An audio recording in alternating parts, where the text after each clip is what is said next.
dapat berjamaah di Masjid Nabawi. Kayak disebutlah arba'in. Dari mana sumbernya? Wallahu a'lam. Pokoknya populer arba'in, arba'in lah dia. Khamsatun, 5. Ya. Makanya hari kelima itu hari apa? Jumat, hari Kamis Pak. Kamis. Karena khamsatun 5. Jadi harinya hari Kamis. Jadi kalau hari pertama Ahad, bukan Minggu. Ya. Hari pertama Ahad. Kalau hari ini Sabtu hari keberapa? 7. Sab'atun 7 harinya Sabat. Ya. Jadi wahidun 1 Ahad, ithnani 2 Senin, thalathatun 3 harinya Selasa, arba'atun 4 harinya Rabu, khamsatun 5 harinya Kamis. 6, 6 bahasa Arabnya apa? Sittatun. Sittatun. Ya. Kenapa harinya bukan hari Sittah? Harinya Jumatun. Karena Jumat itu hari berkumpul. Kalau dalam penciptaan langit dan bumi, finishing itu di hari Jumat. Ya, semuanya itu. Ya, dari langit, bumi dan seterusnya itu hari Jumat itu hari ke-6. Makanya Allah ciptakan langit bumi itu hanya fi sittati ayyamin. Terus kenapa hari Sabtu enggak masuk?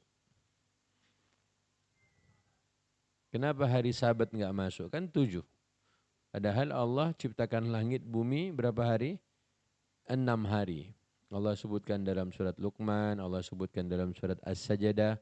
Tapi kenapa hari Sabat enggak ada? Sementara 1 pekan 7 hari. Yuk kita buka surat An-Nahl halaman terakhir.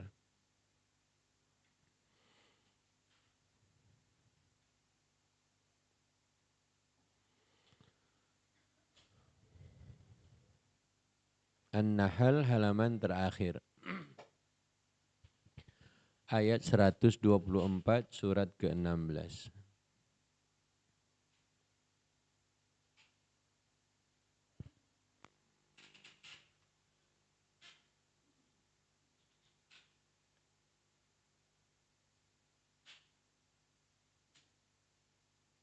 أعوذ بالله من الشيطان الرجيم إنما جعل السبت على الذين اختلفوا فيه وإن ربك ليحكم بينهم يوم القيامة فيما كانوا فيه يختلفون.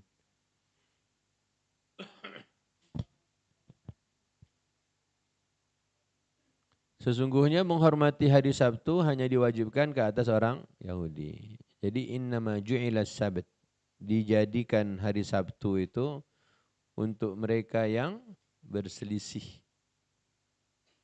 Allah ngasih tahu. Jadi menghormati hari Sabat itu hanya untuk orang Yahudi. Lanjut, Bu.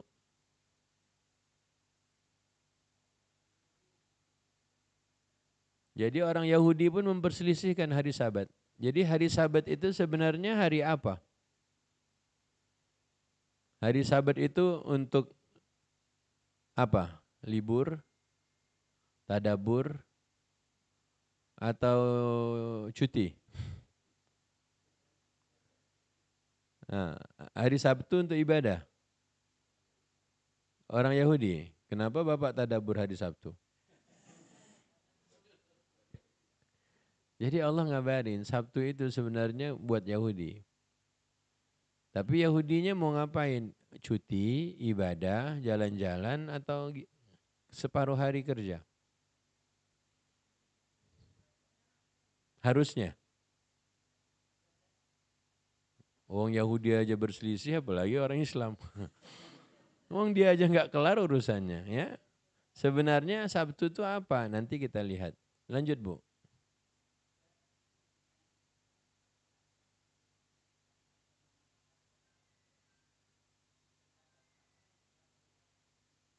Jadi sampai hari ini saja orang Yahudi itu nggak tahu tuh Sabtu itu buat apa. Oke, sekarang ibu-ibu. Jumat itu sebenarnya buat apa buat kita orang Islam? Sholat Jumat doang. Terus kenapa anak-anak sekolah hari Jumat?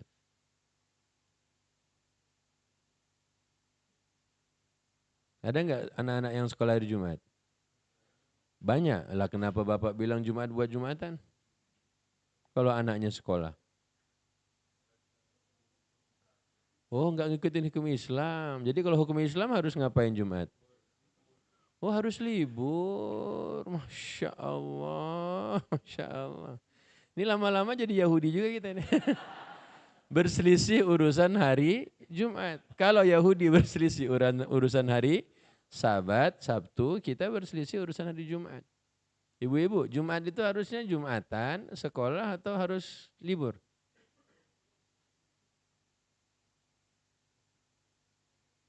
Ah, Bapak. Akhirnya kan kita nggak tahu Jumat itu buat apa. Nah Ibu, Bapak udah jawab 3 mazhabnya. Jumatan, libur, sama tetap sekolah anak-anak. Ibu, Jumat harus ngapain? Hmm? Jadi selama ini nggak ada yang pakai Quran gitu. Oh baca Al-Kahfi. Al-Kahfi emang seharian banget harus baca Al-Kahfi. Ayo ibu-ibu, bapak-bapak udah berani jawab. Kan nggak ada dosa bapak-bapak, udah puasa. Asyura udah dapat setahun, Arafah 2 tahun, udah hapus dosanya. Bayangkan ya, ini 3 tahun dosanya udah dihapus. Udah aman bos. Ayo bu, hari Jumat itu buat apa sebenarnya? Senyum juga ibadah.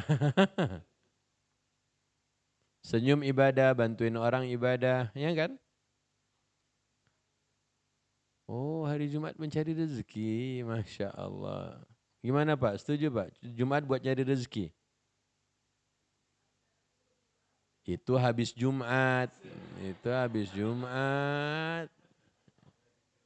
Betul Bu, nggak salah. Kalau habis Jumat boleh mencari rezeki, sebelum Jumatan boleh nggak? Enggak katanya, boleh. Hari Jumat. Sebelum Jumat boleh nggak cari rezeki? Boleh.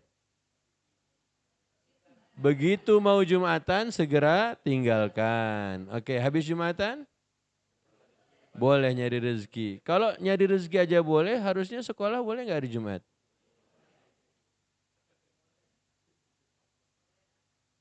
Oke, yang penting itu sekolahnya atau dengerin nasihat khutbah Jumat?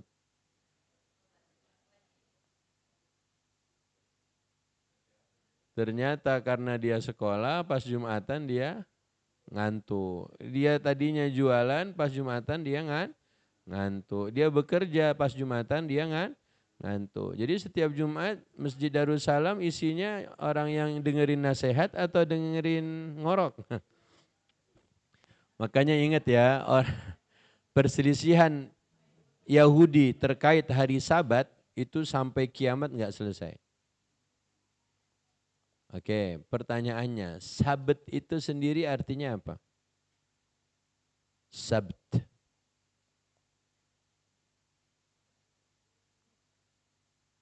Yuk buka surat Amma Yatasaalun yuk. Mengambil ikan. Buka Amma Yatasaalun yuk. Surat An-Naba. A'udzu billahi minasy syaithanir rajim. Waja'alna naumakum naumakum subata. Coba apa arti subata? Bacalah terjemahnya. Dan kami, ayat berapa? 9. Artinya, silakan. Jadi subat itu sebenarnya bekerja, sekolah, libur atau istirahat? Oh, istirahat itu tidur. Nah, tidurmu untuk istirahat. Jadi bukan istirahat itu tidur. Pak, Istirahat itu tidur atau tidur untuk istirahat? Ternyata orang bangun kok pegel semua gimana? Salah tidurnya, salah bantal, ya salah. Salah pakai ayat, Pak. Makanya jangan kebanyakan, jangan kelamaan tidur. Jadi subat itu artinya istirahat. Jadi sebenarnya kayak anak-anak mau ujian ya. Anak-anak mau ujian dikasih waktu istirahat. Ya, beberapa hari. Hari tenang. Kenapa dibikinkan hari tenang? Makanya dalam hadis Muslim kata Nabi, dulu umat sebelum kalian Yahudi dikasih hari Sabat. Kemudian sesudahnya Nasrani diberi hari Ahad. Kemudian kalian datang belakangan harusnya Senin, tapi Allah enggak berikan kalian Senin. Allah berikan untuk kalian hari sebelum Sabat dan hari sebelum Ahad. Hari Jumat. Keren enggak tuh? Cuman berapa orang yang bisa memanfaatkan Jumat dengan sebaik-baiknya. Makanya jangan diulang lagi ya. Orang Yahudi dapat hari Sabat, tapi sampai kiamat perselisihannya enggak selesai. Makanya Sabtu itu separuh hari orang kerja. Ya, Sabtu itu bank sebentar dia buka. Sabtu itu libur, ya cuman enggak semua kantor libur. Sabtu itu ya berselisih lah manusia. Karena memang dari awal enggak jelas. Khawatirnya nasib Jumat pun sama ke depan. Karena memang enggak ada kata satu keputusan yang sama terkait Jumat. Makanya di Arab Saudi, contohnya saja, mereka libur itu Kamis. Ya, tidak sekolah pada hari Kamis untuk persiapan Jumatan. Karena habis Jumatan itu semua bank buka, kantor pos buka, apalagi kantor-kantor buka, itu habis Jumatan, sore, asar. Habis asar Jumat semuanya buka. Ya, Bapak coba aja tinggal di Mekah. Ya, habis asar Jumat itu semua kantor buka lagi. Liburnya Kamis, hanya untuk persiapan Jumat besok. Makanya kalau hari Jumat kita ke Masjidil Haram, jam 9 pagi itu udah full lantai bawah. 9 pagi, di kita kan jam 12 pun baru orang datang. Ya jam 9 pagi udah full. Kenapa? Karena Rasulullah memotivasi. Siapa yang datang hari Jumat di jam pertama seperti berkorban onta. Siapa yang datang pada jam kedua seperti berkorban sapi. 27 juta. Bayangkan Pak, setiap Jumat 27 juta, 30 juta dia infak. Siapa datang jam ketiga seperti berkorban 5 juta kambing. Siapa yang datang ke jam keempat berkorban ayam 50 ribu. Emados ya? Emados 50 ribu. Hah? Siapa yang datang pada jam kelima seperti berkorban telur ayam 3.000. Ada onta, sapi, kambing, ayam, telur ayam. Ketika khotib sudah naik mimbar, malaikat semuanya menutup buku menyimak khutbahnya. Itu motivasi. Jamnya jam berapa? Nabi enggak sebut jam. Nabi katakan yang datang dia jam pertama, jam kedua, jam ketiga, jam 4, jam kelima. Ternyata yang jam kelima pun banyak yang tak datang. Kenapa? Telur ayam pun tak dapat juga dia. Gara-gara dia datang sesudah khotib naik mimbar. Ya. Makanya memotivasi itu kan penting. Sayangnya tak dimengerti banyak orang. Makanya banyak di saat Turki Utsmani dulu, semua waktu belajar anak disesuaikan dengan jam sholat. Ya, dengan jam sholat. Kita sekarang 6.30 masih aman lah ya, syuruk. Ya, nanti akan ada waktu syuruk itu mungkin jam berapa? Mungkin sebelum jam 6. Ya. Itu kan terlalu pagi. Ini syuruk belum jam 6 udah syuruk. Mau nunggu 6.30 lama kali nih. Kalau sekarang kan masih enak ya. Jam 6 baru syuruk. Jam 6 seperempat baru boleh sholat. Sholat isyraq. Ya. 6.30 mah tinggal 15 menit. Coba nanti jam 5.50 syuruk. Bapak nunggu 6.30 lama. Ustadznya mesti lambat juga nih kan. Nah, akhirnya pulang. Makanya mereka membuat semua sekolahan-sekolahan di zaman itu ngikutin waktu sholat. Karena akan ada waktu zuhur itu jam 11.45. Sementara jam istirahat jam 12. Yang menang yang mana? Waktu istirahatnya atau waktu sholatnya? Nah, maka Quran itu membagi-bagi waktu bukan menentukan jam berapanya. Baik ya. Jadi surat An-Nahl barusan Allah cuma ceritakan apa? Tentang hari Sabat, dan An-Naba barusan ketahuan oleh kita Sabat itu adalah istirahat. Dan kami jadikan tidurmu subata. Ya. Subatan artinya untuk istirahat. Jadi dalam Quran ada satu lagi, kita buka surat Al-Furqan. Buka surat apa? Al-Furqan. Di surga, ya, ini cerita di surga. Ayat 24. Ayat 24. Ashabul jannati yawma idzin khairun mustaqarran wa ahsanu maqilan. Surat 25 ayat 24 halaman 362 sebelah kiri. Ustaz hafal? Enggak, nyontek.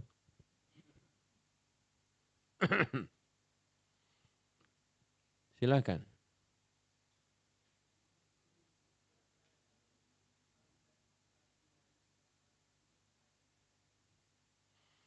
Apa penghuni surga nanti?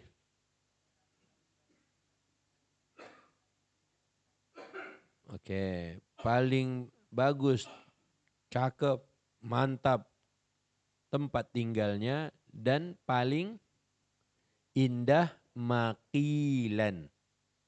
Makil tempat istirahat. Benar ya?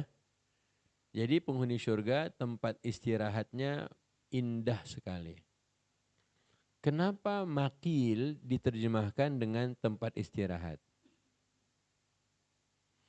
Karena di siang hari itu ada yang namanya qailulah. Apa? Qailulah. Pernah dengar Ibu? Bapak pernah dengar? Siang hari itu ada yang disebut dengan qailulah. Kalau dalam hadis Anas bilang di hari Jumat kami qailulahnya sesudah Jumatan. Di hari Jumat kami qailulahnya sesudah Jumatan. Qailulah itu apa? Buka hadisnya. Tulis di situ. Qailulah lah. Hadis qailulah lah. Ini sudah disampaikan pas Ramadan. Hadis qailulah lah. Karena sesungguhnya syaitan. Hadis qailulah lah. Karena sesungguhnya syaitan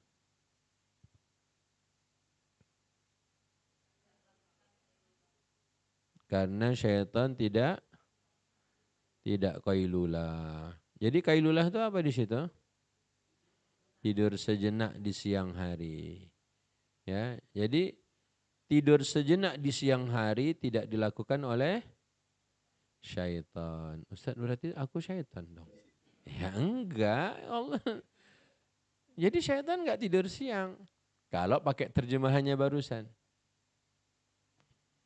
Benar? Siapa yang susah tidur siang? Siapa yang susah banget tidur siang? Assalamualaikum. Siapa yang enggak bisa tidur siang? Berarti sama dengan siapa? Karena syaitan itu susah sekali tidur siang. Oke, tapi qailulah itu, makanya hadisnya tadi apa? Ayatnya apa tadi? Ahsanu maqila. Jadi yuk kita motivasi diri, istirahatlah di siang hari. Supaya nanti di surga dapat tempat pengganti yang lebih indah. Makanya dalam bahasa Arab, qailulah itu artinya istirahat sebentar di siang hari walaupun tidak tidur. Ya, Bapak habis zuhur rebahan di Darussalam. Ya, ibu habis zuhuran rebahan sebentar di mana? Di atas sejadah. Itu namanya qailulah. Jadi qailulah itu tidak harus tidur. Jadi dalam definisinya istirahat sebentar di siang hari walaupun tidak tidur. Di Cina yang video yang bisa kita tonton, itu anak-anak SD di Cina itu di kursinya mereka langsung selonjor gitu, seret gitu. Itu untuk siang. Siang hari di sekolahan-sekolahan di Cina mereka nggak tahu di Cina bagian mana, pokoknya videonya ada lah. Ya, mereka istirahat di siang hari dan setelan kursinya langsung gitu. Ada mall segede gaban mallnya di Cina, itu setiap habis makan siang ataupun di siang hari mereka tidur, Pak. Jadi kan apa warung toko-toko tuh buka semua, cuman yang penjaganya begini. Bayangin coba orang kafir bisa begitu. Jadi kan yang bikin konten ini orang Arab, dia datang, dia bilang, dia datang ke toko-toko, orang-orang tuh semua begini aja siang. Terus tiba-tiba ada orang ngaku umat Nabi Muhammad, nggak mau, nggak bisa, nggak bisa. Mirip banget sama siapa? Lu yang ngomong bukan gua. Bayangkan. Nah, ayo dong. Kalau orang-orang kafir aja ngerti, kenapa kita yang punya nabi, yang punya Quran? Jadi itu tempat istirahat siang. Itu indah banget nanti di surga. Pertanyaannya emang di surga tidur? Enggak, istirahat. Ngapain di surga tidur? Kurang kerjaan. Ya, makanya kalau ada orang masih pengen tidur di surga itu kebangetan dia. Orang menikmati, saking nikmatnya surga orang tak bisa tidur, ada pula orang yang mau tidur di surga. Terus ranjang untuk apa Ustadz? Ranjang itu buat istirahat, ranjang itu buat rebahan. Oh, jadi selama ini kalau di dunia kita ngapain? Makanya tolong dipikirkan lagi. Untuk apa istirahatnya harus di atas kasur yang empuk? Jika di Darussalam saat khotib Jumat di mimbar kita bisa tuh tidur lagi Maya. Tidur bayangin coba dia. Ya. Jadi alhamdulillah Quran bilang ahsanu maqila. Nah, maqil itu tempat istirahat siang di surga. Tempatnya. Ya, sebagai pengganti dulu di dunia dia paksakan untuk apa? Istirahat sebentar pada siang hari. Maka dirubah cara hidup kita. Orang bule bilangnya tidur siang itu apa? Nap. Ya, NAP, NAP. Take a nap. Nap itu kan cuma sebentar. Ya, lihat kafir tahu, Cina tahu, syaitan tahu, kita nggak tahu. Makanya dirubah. Nanti siang istirahat nggak? Istirahat nggak? Bener. Pokoknya rasakanlah ada khutbah Jumat aja. Ini khotib naik nih ya, khotib naik nih. Itu pasti itu beda tuh rasanya. Ya. Ingat ya syaitan, gue syaitan enggak? Syaitan bukan. Bismillah. Makanya yang bikin capek itu kalau tidur sampai asar, itu pasti capek banget. Ya, kelamaan istirahat siang tuh pasti lelah. Makanya bahasa Quran tuh maqila. Dalam hadis tadi qailulah, apa? Qailulah. Oke. Dalam surat Al-A'raf. Dalam surat Al-A'raf. Dalam surat Al-A'raf Allah sebutkan tentang azab yang diturunkan. Ya, azab yang diturunkan.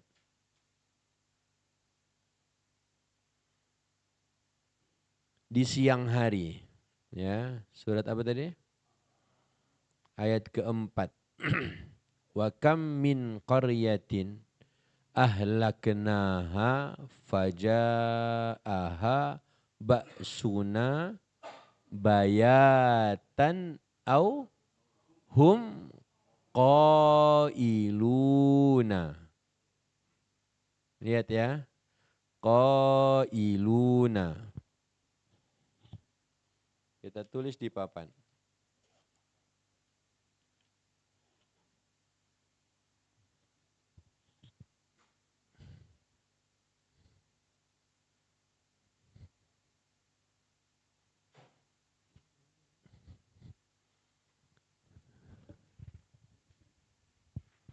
Ada tadi ayatnya Bu? Auhum. Oke, yang Al-Furqan dulu. Al-Furqan tadi apa?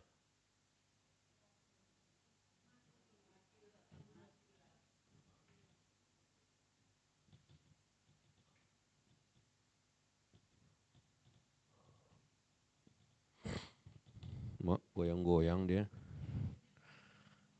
Ahsanu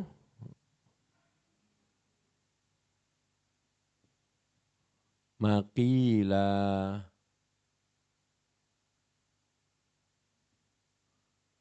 Yang kedua, auhum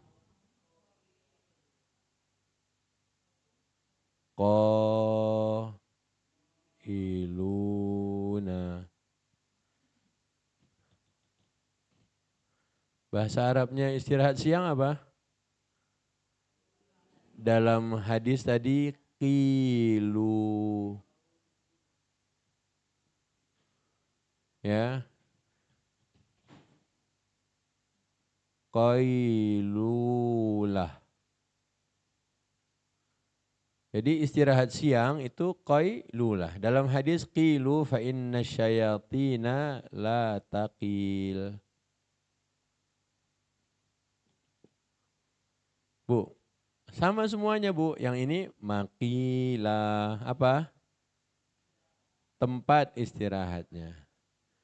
Jadi tempat istirahatnya paling indah. Auhum qailuna ataukah mereka sedang istirahat siang. Istirahat siang hari itu namanya qailuna atau qailulah tadi. Sebelumnya ada tadi kata-kata bayatan, betul? Yang di surat Al-A'raf. Bayatan itu artinya istirahat pada malam hari. Tidur malam itu disebut mabit. Mabit. Mabit itu jadi bahasa Indonesia malam bina iman takwa. Ya, itu orang Indonesia pintar yang begitu-gitu.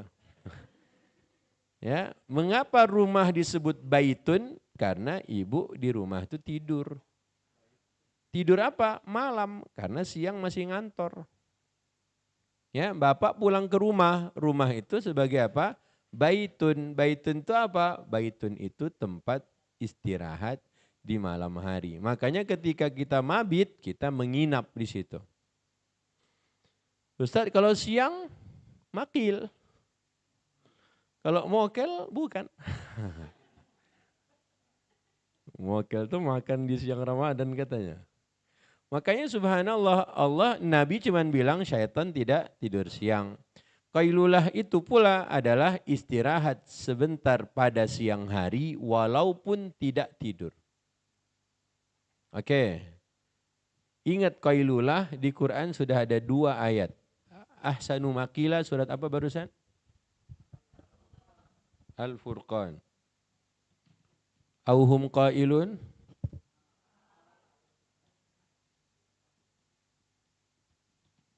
Al-A'raf.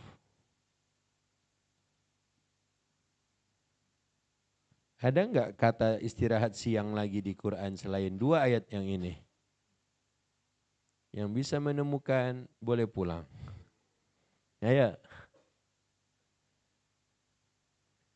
Coba dengan ilmu jin ifritnya, ada enggak kata istirahat siang, tidur siang selain 2 ayat tadi? Tanya jin ifrit. Tanya jin ifrit. An-Nur 58, apa katanya di situ? Oh, itu zahirah di situ, bukan qailulah. Itu zuhur. Jinnya salah, enggak salah, ibu yang belum lihat. Ayo, ada lagi? Kalau hah? Al-Furqan 47, ya, enggak usah berantem. Ibu temukan. Yang ini iya, bukan, dia bukan. Ayo. Ah, coba.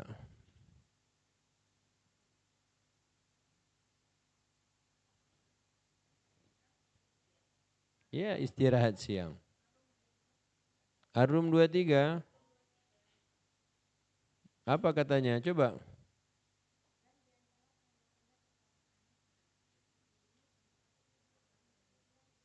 Apa bahasa Arabnya coba? Pakai bahasa Arab.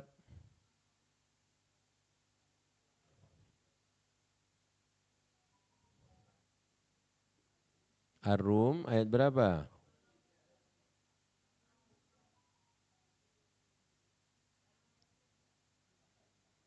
Nahar?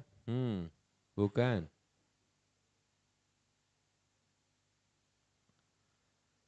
Ada lagi? Kan udah dua. Ini cara belajar bahasa Arabnya nanti kita ajarin. Al-Qasas 73. Apa katanya di situ?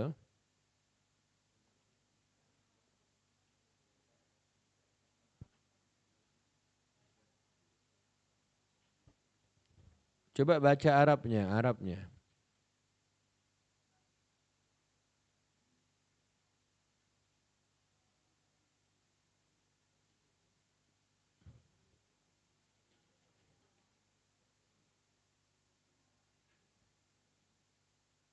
Ada? Boleh pakai kamus Al-Ma'ani, boleh.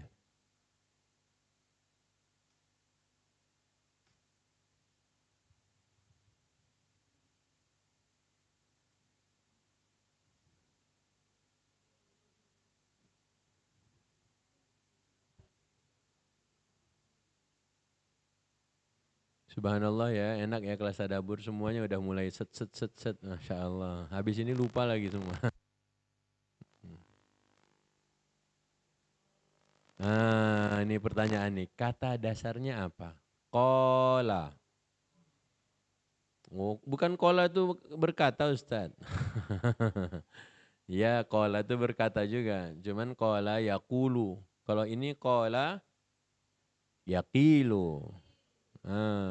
Masya Allah, udah mulai itu ilmunya berfungsi. Jadi kalau qala yaqulu berarti dia berkata. Ayo bismillah.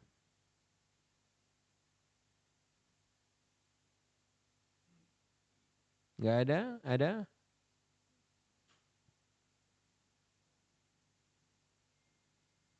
Kalau enggak ada kita ganti topik. Enggak ada. Kalau ada gimana?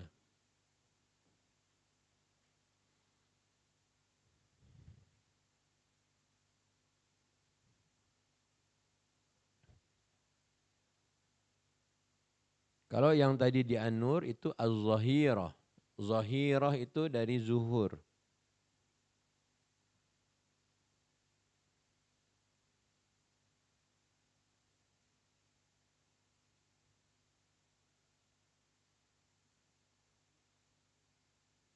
An-Nur 58 berarti yang tadi az-zahirah. Betul? Baik. Udah? Luqman Al-Furqan 47. Yang tadi kita baca Al-Furqan ayat berapa? 24. Coba buka.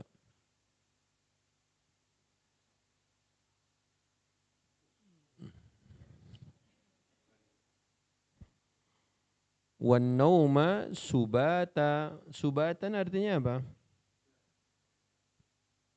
Enggak ada kata qailulahnya. Berarti tidur itu istirahat atau istirahat itu harus tidur? Bisa enggak tidur tapi enggak istirahat? Dia mau tidur cuman digangguin terus. Itu namanya apa? Oh, leye-leye. Jadi kalau siang itu ya bersama pasangan tapi enggak usah tidur. Ya leye-leye aja. Nanti sebagai penggantinya yang Al-Furqan janji Allah tadi. Di surga. Baik, udah ya. Kalau belum dapat, semoga menemukan. Kalau enggak juga menemukan, insya Allah kapan-kapan. Oke, sekarang kita masuk topik tentang Muharram. Surat Ibrahim ayat kelima. Jadi Bapak dan Ibu sudah punya 2 ayat tentang qailulah dan 1 hadis. Ya, kalau dalam hadis tadi apa? Qilu fa inna syayatina la taqil. Dalam Quran ada 2. Yang satu maqila, tempat istirahat indah di surga. Yang kedua, apakah mereka masih bisa merasa aman sementara ketika mereka sedang istirahat siang Allah menurunkan azabnya. Ya. Jadi azab itu bisa diturunkan pada siang hari. Ya. Bahasa Qur'annya auhum qailuna, ataukah mereka sedang istirahat pada siang hari. Tidur malam pun bisa turun azab, tidur siang pun bisa turun azab. Jadi azab itu turun kapan? Kapan pun bisa. Cuman kita harus waspada. Oke, buka surat apa barusan? Ibrahim ayat kelima. A'udzubillahi minasyaitonirrajim. Siapa yang ngajinya paling bagus suaranya? Kok waduh? Jangan ustaz lah. Jamaah yang bapak-bapak dulu.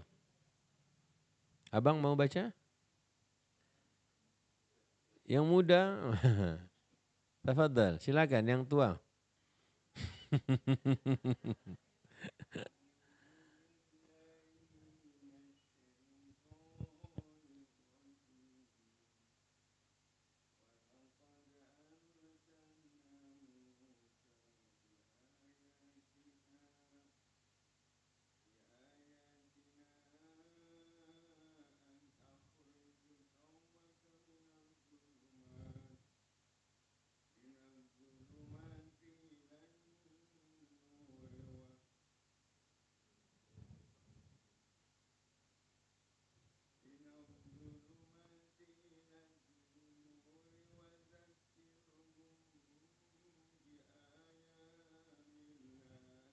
Bi ayyamillah.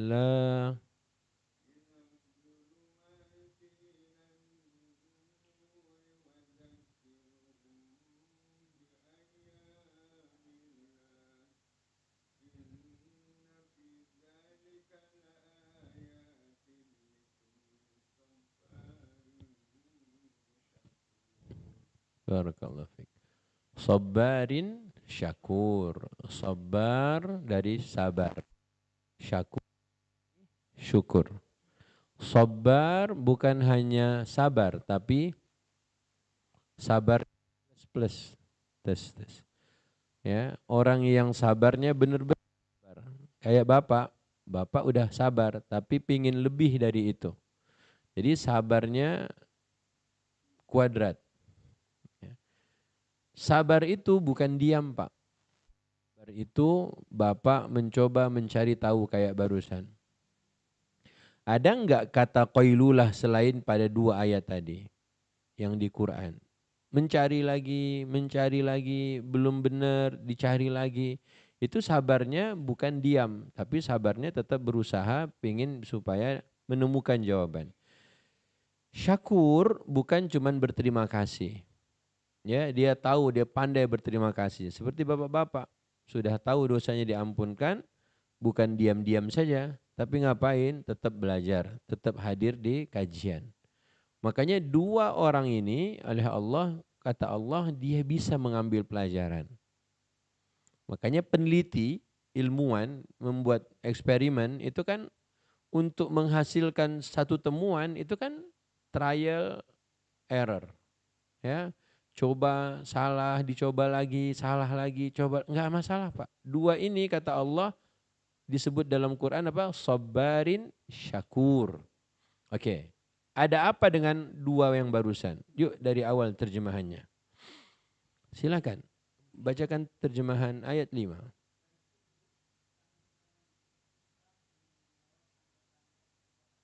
Oke, Allah bilang kami telah mengutus Musa dengan membawa tanda-tanda kami. Berarti tanda-tanda di sini adalah mukjizat. Ayat-ayat dari Allah itu adalah mukjizat yang kita kenal dengan mukjizat. Pertanyaannya, Nabi Musa punya berapa mukjizat? Enggak ditanya mukjizatnya apa aja, berapa? Tongkat, dihitung. Paham nggak nih? Iya Ustaz, Ustaz sabar. Jin ifritnya, ayo.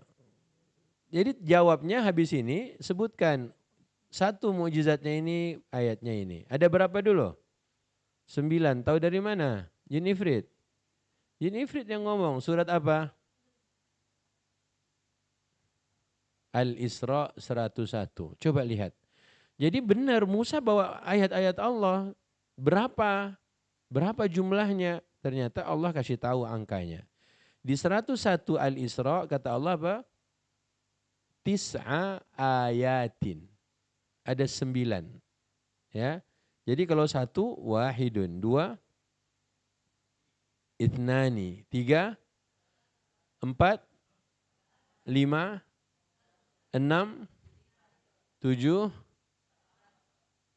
8 Thamaniyatun, 9 tis'atun. Kata 9 itu setiap Jumat Bapak ulang. Kok bisa Ustaz? Lama tidur Ashabul Kahfi berapa lama? Pakai ayat Quran. Ayat Qurannya. Walabithu fi kahfihim 300 sinina waz. Pasal Jumat baru kemarin. Wazdadu tis'a. Itu setiap Jumat Bapak baca. Jadi uniknya Pak, dalam Al-Kahfi itu semua angka ada. 1, 2, 3, 4, 5, 6, 7, 8, 9. Itu semua ada di Al-Kahfi. Benar enggak? Ahada, ada enggak di Al-Kahfi? Di ujung ayat. Ahada. Ya, wala yusyrik bi'ibadati rabbihi ahada. 1. 2 ada enggak di Al-Kahfi? Ada. Pemilik 2 kebun. 3 ada enggak di Al-Kahfi? Ada. Berkatalah orang-orang jumlah Ashabul Kahfi berapa? Salasatun, 3. 4, rabi'uhum kalbuhum. Yang keempat anjing mereka. Berkata lagi yang lain, khamsatun, 5.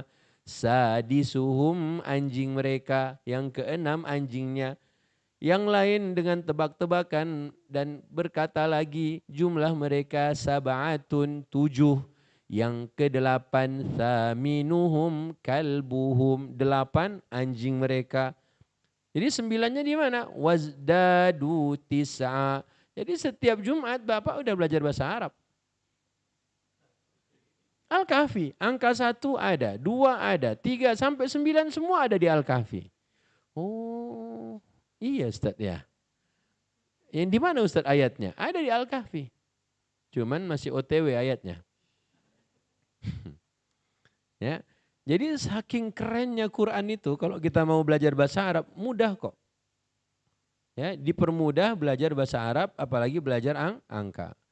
Makanya besok-besok kalau anak cucu Bapak sudah hafal angka-angka, Bapak tidak cuma hafal, Bapak tahu ada ayatnya di dalam surat Al-Kahfi. Ya. Oke. Dan sungguh kami telah berikan pada Musa berapa? Tis'a ayatin, 9 mukjizat. Nah, sekarang mukjizatnya apa saja? Ini ada berapa orang nih ya? Banyak banget. 1, 2, 3, 4. Oke, setiap satu baris sebutkan satu ayat tentang mukjizat Nabi Musa. Bukan itu ayatnya bos. Ayatnya. Ayatnya. Sebentar Bu, dari yang pertama dulu, saf pertama. Ini ada 9 ya, 9 saf ya. 1, 2, 3, 4, 5, 6. Setiap, nanti 7 yang meja kanan. Ustadz nyarinya gimana Ustadz? Kan udah ikut kelas tadabur. Bu, betul. Semua orang tahu. Ayatnya. Toha 20. Lihat ya, Toha 20. Apa di sini terjemahnya Bang? Baru nyari dia. Oh, tadi nyari di tempat yang lain, sekarang baru lihat ayatnya. Oke. Toha 20 apa di situ? Jadi besok-besok kalau ngomong kayak anak-anak FH, dia bisa bilang pasal sekian, ayat sekian, dan turunan-turunannya. Bapak enggak, Bapak bicara surat sekian, ayat sekian. Ibu juga sama. Dapat apa di situ?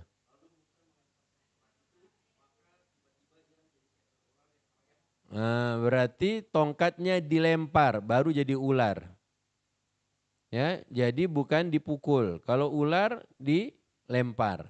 Kalau dipukul terbelah. Itu ayatnya lain lagi tuh. Oke, dah dapat satu. Berarti ada 7 lagi mukjizatnya.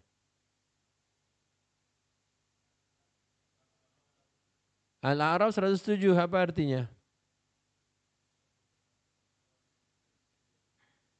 Nah, kalau ular berarti sama masih. Kan tadi ada 9, ini masih satu, tapi ayatnya udah 2. Dilempar jadi ular. Yang tangan surat apa? Surat 7. Coba baca Ibu. Dia dapat ayatnya tapi ayatnya belum ketahuan, baru nomornya ya. Nah, buka lagi. Jadi kalau jawab itu langsung buka suratnya, ayatnya langsung Ibu baca. Oke, silakan. Apa katanya di situ?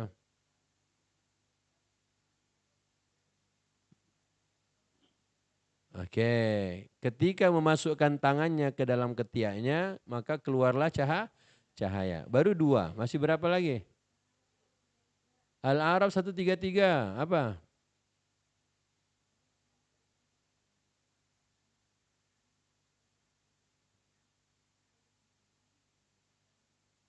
Berarti mukjizatnya ada berapa di situ?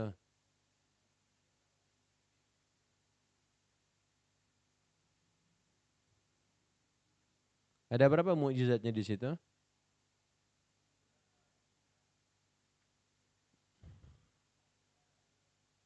Ibu-ibu, subhanallah ya, kalau bapak dan kakeknya masih begini, nenek dan ibunya begini, anaknya gimana? Berarti kan masih jauh banget anak kita dari pengetahuan yang harusnya mereka ketahui. Nah, lantas 3 pekan liburan itu jangan cuman istirahat. Tapi mereka harus mengerti yang ilmu yang tak didapatkan di sekolahannya, yang dia tak dapatkan dari mana-mana, dia dapatkan dari orang tuanya. Jadi kita pingin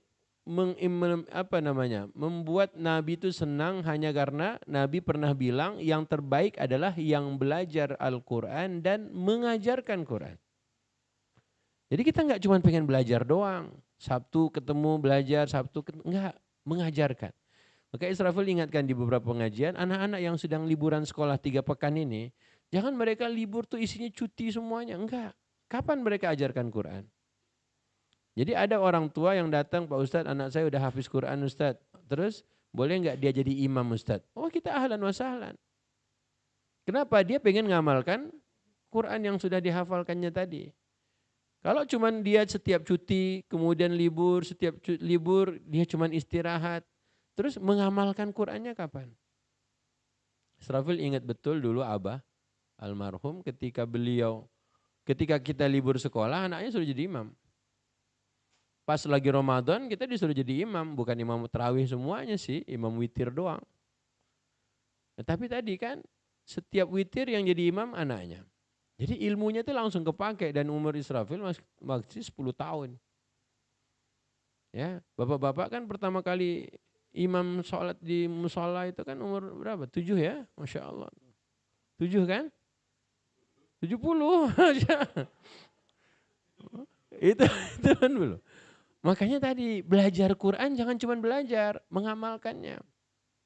Oke Bu, di Al-A'raf tadi ada berapa mukjizat Nabi Musa? Kok 2? Tadi yang terakhir. Kok 3?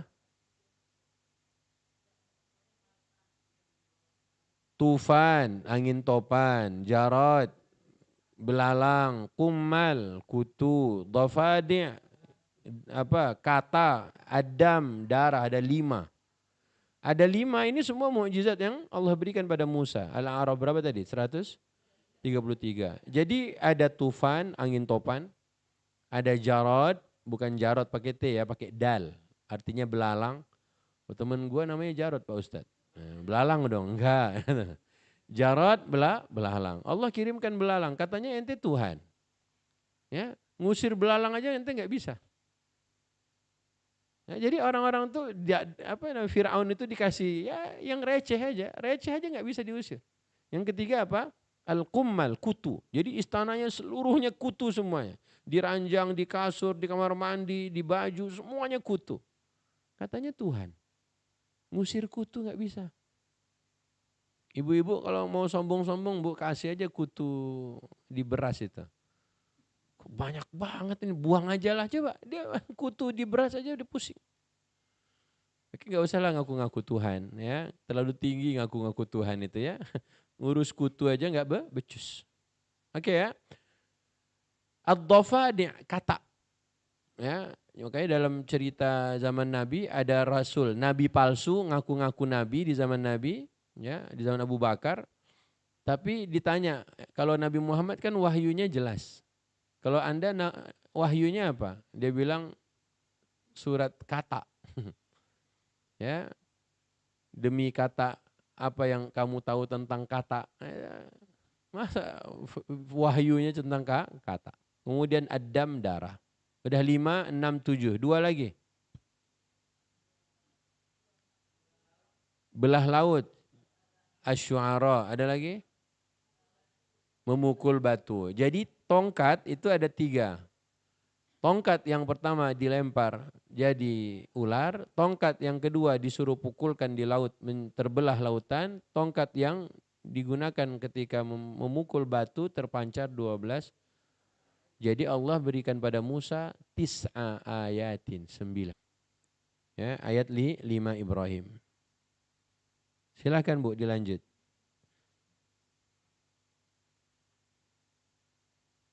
Dan kami telah mengutus Musa membawa dengan ayat-ayat kami, terus agar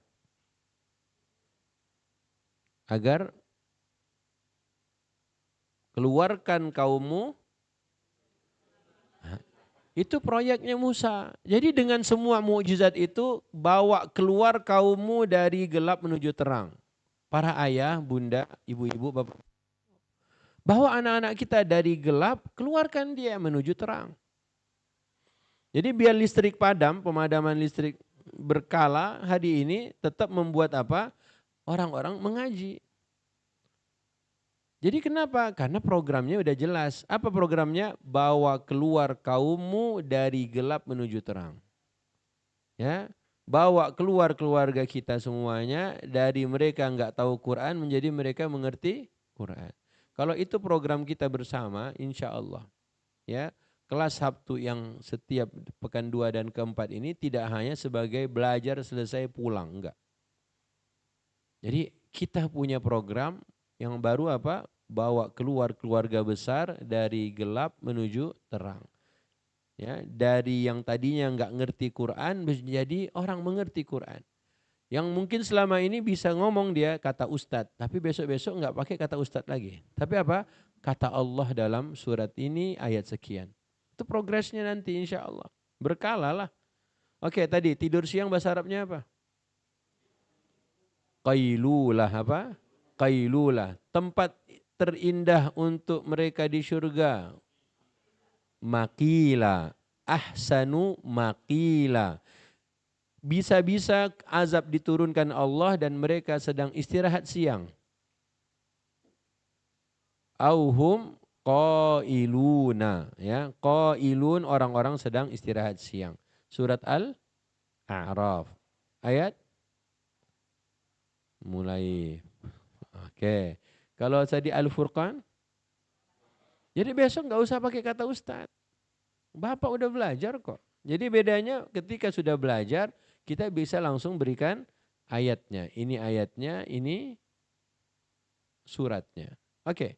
Program kita bawa keluar kaummu dari gelap menuju cahaya. Dari nggak ngerti Quran jadi mengerti Quran. Karena mukjizat yang Allah berikan pada Rasulullah adalah Al-Quran. Di setiap waktu Al-Quran bisa berfungsi. Ya, di zaman anak-anak Gen Z hari ini Quran tetap Quran. Di zaman kita dulu baby boomer ya, itu pun masih berlaku juga. Lanjut Bu. Nih program berikutnya. Nah ini dia. Dan ingatkanlah siapa? Mereka pada hari-hari Allah itu apa? Bulan Muharram. Ini perintah atau imbauan? Ingatkan mereka pada hari-hari Allah. Oke, tanyakan ke Jin Ifrit. Hari-hari Allah itu apa sih tafsirnya, tulis? Hari-hari Allah itu tafsirnya apa? Menurut Ibnu Katsir, menurut Ibnu siapa? Nah, tanya. Hari-hari Allah itu apa sih menurut ahli tafsir?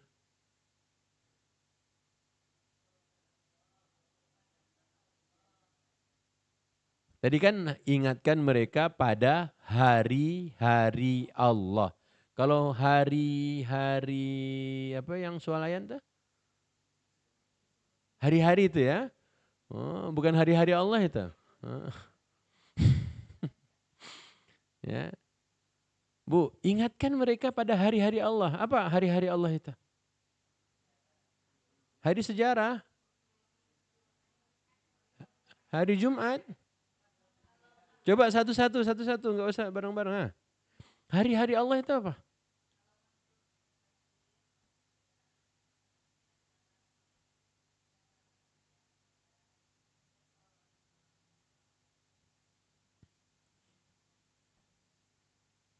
Terus harinya di mana? Hmm. Kalau dalam tarjamah tafsiriyah, kalau ibu pakai tarjamah tafsiriyah, ingatkan mereka hari-hari di mana Allah mengazab suatu kaum. Allah menyelamatkan suatu kaum. Makanya Asyura kemarin Allah menyelamatkan Musa dan Allah menenggelamkan Fir'aun.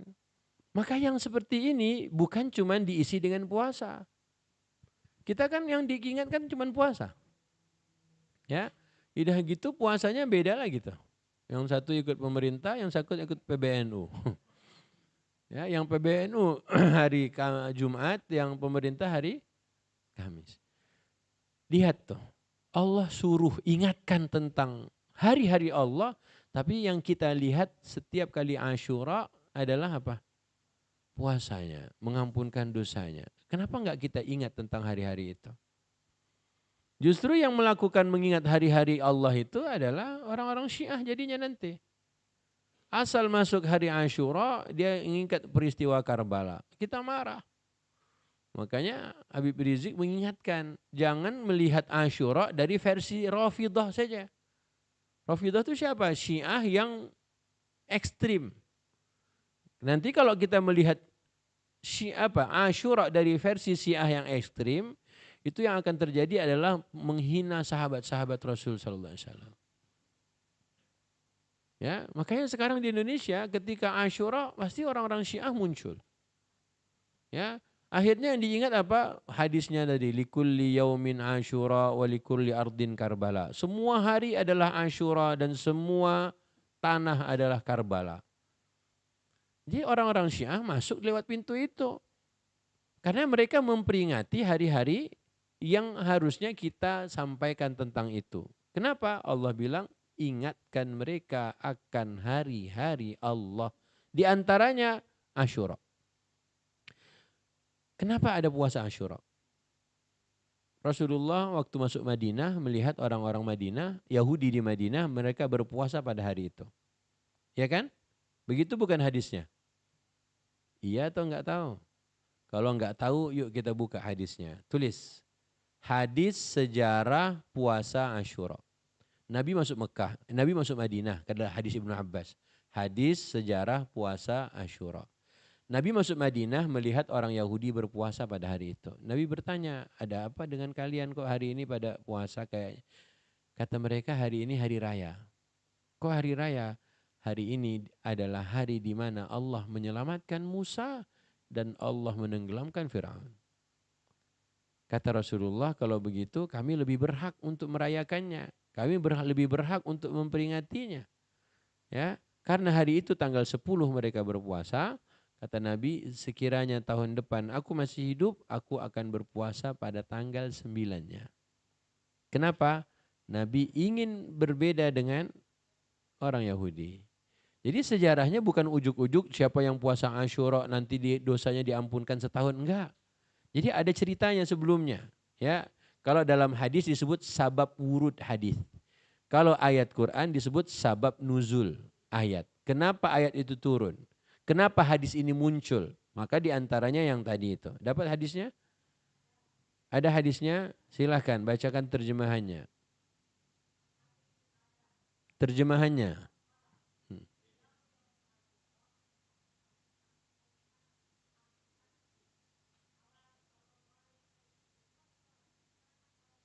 Bukan, itu bukan ceritanya kalau itu. Itu keutamaannya. Harapan Nabi dengan puasa di hari Asyura 10 Muharram itu dihapuslah dosa 1 tahun. Yang sejarahnya. Terjemahannya aja, silahkan.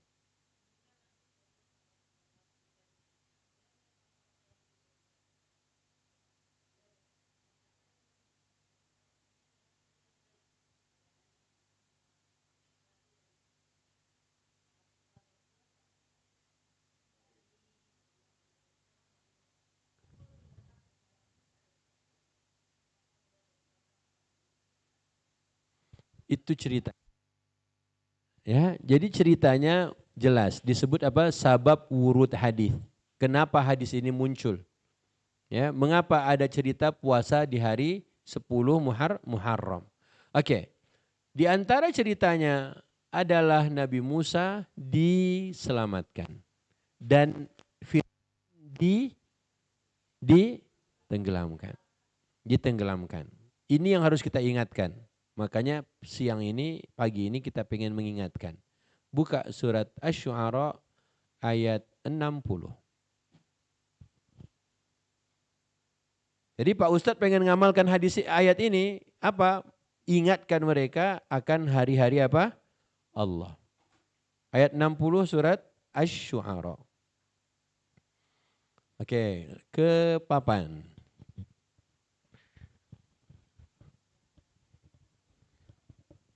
Baca Arabnya.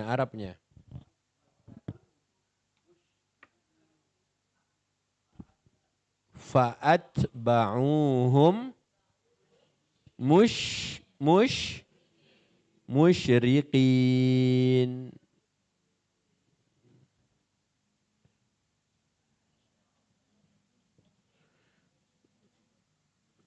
Musyriqin. Apa artinya?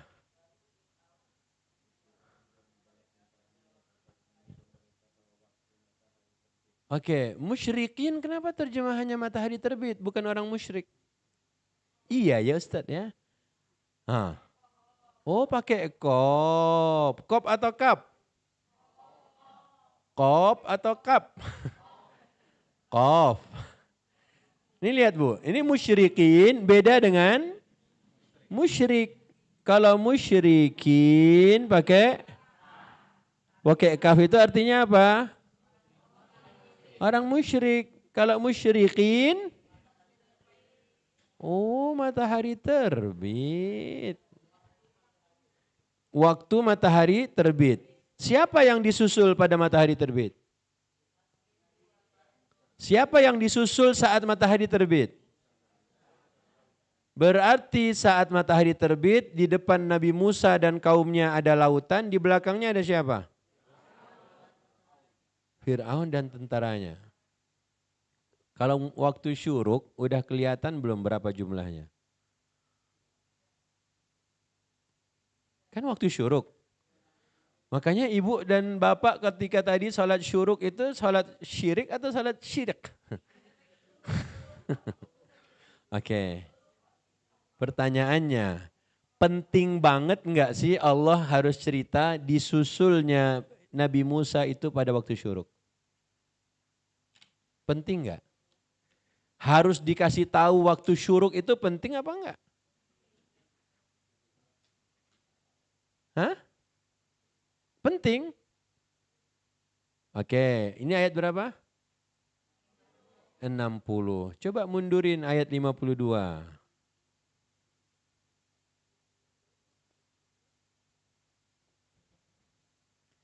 Ayat 52. Dan kami wahyukan kepada Musa, terus pergilah pada malam hari. Malam bahasa Arabnya apa? Lail. Di situ kenapa nggak ada lail? An asri apa? An asri. Asri artinya apa? Dari kata asri inilah adanya Isra dan Mi'raj. Oh. Subhanalladzi asra bi'abdihi. Jadi Isra itu adalah apa? Al-Isra itu artinya apa, Bu? Perjalanan di malam hari. Kalau siang? Kalau jalannya siang? Apa? Healing. Coba Quran itu ngasih tahu. Jadi an-asri, Isra itu cuma bisa malam doang. Jadi kalau bapak jalannya malam, Isra namanya, tapi nggak Mi'raj. Isra-nya mudik, ya kan? Makanya Rasulullah itu asra bi'abdihi, Allah perjalankan pada malam hari. Kalau dia nggak gunakan asra, berarti pasti nggak malam. Makanya Isra itu perjalanan malam. Mi'raj itu naik ke atas. Makanya surat Al-Ma'arij. Dia ada anak-anak tangga ke atas. Oke, an asri bi'ibadi. Berarti Nabi Musa disuruh apa? Hah? Ayat 52, Nabi Musa disuruh ngapain? Jadi selama ini yang diketahui oleh teman-teman, bapak-bapak, ibu-ibu, Nabi Musa dikejar atau Nabi Musa lari? Dua-duanya salah. Wah, Allah yang ngasih wahyu kok. Iya ya. Siapa yang selama ini taunya Nabi Musa dikejar? Oh, jadi salah dong. Dari kecil lagi, astagfirullahaladzim. Dikejar sama Firaun? Ya salah. Oh, filmnya begitu, ya Allah. Allah bilang tadi apa? Ingatkan mereka tentang hari-hari Allah. Ini asal masuk Asyura, yang diingat bubur Asyura. Yang diingat cuma puasa doang. Kita kenapa sih nggak mau dilurusin berita-beritanya itu? Iya. Coba bayangin aja, jelas tuh wahyunya. Kami wahyukan pada Musa, apa? Pergilah bawa kaummu kapan? Malam ini. Terus kata Allah apa? Sebab kamu akan dikejar. Ya Allah. Jadi wahyu itu duluan. Jadi bukan ceritanya Nabi Musa dikejar Fir'aun. Enggak, Allah udah bilang kamu akan dikejar. Gimana ceritanya Nabi Musa udah tahu padahal belum ada yang ngabarin. Oke, kenapa selama ini enggak diluruskan berita itu? Assalamualaikum, jangan asy'ara dulu. Kenapa selama ini enggak dilurusin itu berita? Hah? Makanya sekiranya enggak ada Quran yang menceritakan ini, tentulah Fir'aun itu raja yang mantap. Terzolimi oleh Musa. Kasihan ya Fir'aun ya Allah, kasihan. Kasihan apaan? Oke, lanjut. Jadi lurusin. Jadi ayat 5 apa? Kami wahyukan kepada Musa, bawa kaummu malam ini. Oke, tadi disusul jam berapa? Oke. Sekarang siapa yang di sini yang pernah jadi tentara? Yang anaknya tentara siapa? Jenderal. Oke ya, lihat ya. disuruh keluar malam, disusul syuruk.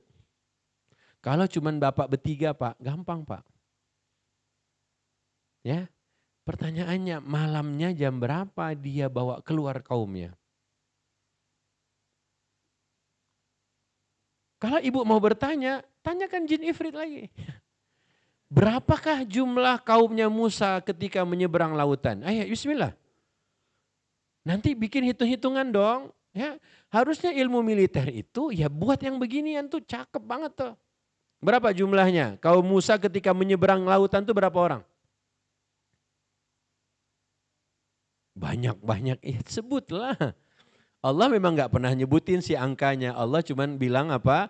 Bawa keluar kaummu malam ini. Tapi di ayat 60 Allah bilang disusul Fir'aun udah waktu syuruk. Oke, berapa jumlahnya? 600.000 itu cowok apa cewek? Pria. Berarti kalau semuanya dengan istri dan anaknya? Oke. Bawa ini perintahnya dari Panglima TNI. Jenderal, malam ini bawa keluarga Tangerang Selatan keluar semuanya. Gimana? Bapak ngomong apa dulu ngapain? Bawa warga Tangsel, waduh Bintaro, ruwet. BSD, apalagi Pamulang ada Ustadz Israfil lagi situ kan. Coba bayangin. Kalau mau belajar kenapa nggak pakai Quran? Disusul syuruk, disuruh keluar malam. Kira-kira bisa nggak keluarnya habis Isya? Kenapa nggak bisa? Boleh nggak keluarnya kalau pakai ilmu yang bapak-bapak punya dan ibu-ibu punya? Ibu-ibu tuh lebih jago sebenarnya. Dia bukan konklusis ya, nyambung-nyambung itu cocok. Oh pantesan bapak, oh pantesan, oh iya, wow, oh itu pinter bu. Cocokologi. Kenapa nggak pas kalau habis Isya langsung keluar?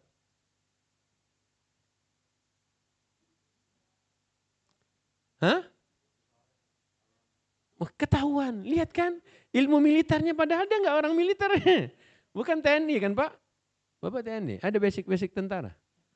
Ini hanya karena ngaji doang loh dia mikir. Mungkin karena sekeringan sufi. Apa itu? Suka film. Subhanallah Bu. Ya, ibu pikirkan aja di zaman itu. Kalau nggak dapat wahyu, gimana caranya Nabi Musa bawa keluar kaumnya yang hampir sejuta tadi? Atau sejuta orang lah. Bayangin ya, kalau habis Isya nggak mungkin kira-kira jam berapa yang paling memungkinkan supaya nggak ketahuan sama Fir'aun? Jam 1. Berarti cuma butuh 5 jam doang harus evakuasi umatnya. Bisa. 1 juta dievakuasi dalam waktu 5 jam. Oh kan ada Allah. Kan ada Allah katanya. Kalau ibu bilang ada Allah, lihat ayat 60 berapa itu? 62. Coba kalau memang ada Allah waktu itu, coba lihat ayat 62.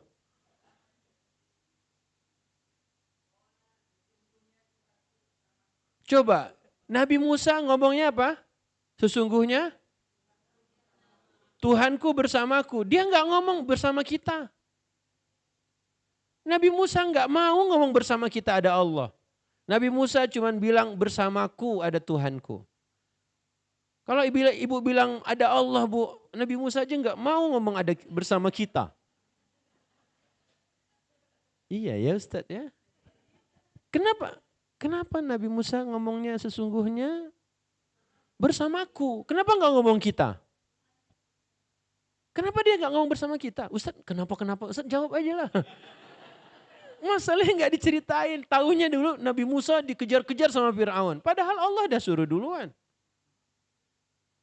Jadi sebenarnya kita ini sampai umur 58, sampai umur 63. Itu ngapain aja sih? Ya puasa Asyura lah Ustaz.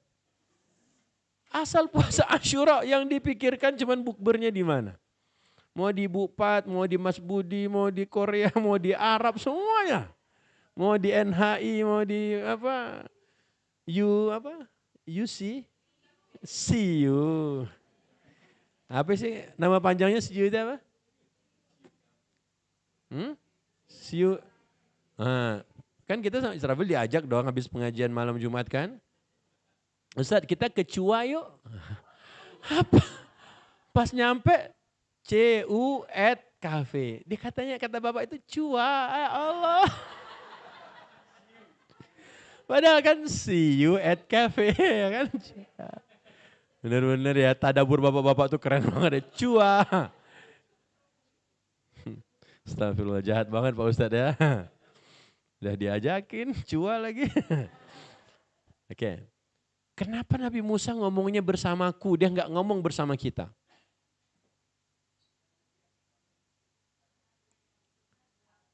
Oh, jadi kaumnya nggak dianggap. Di depan dah laut, di belakang ada Fir'aun. Disuruh keluar malam-malam, disusul syuruk. Kok nggak mau Nabi Musa ngomong bersama kita?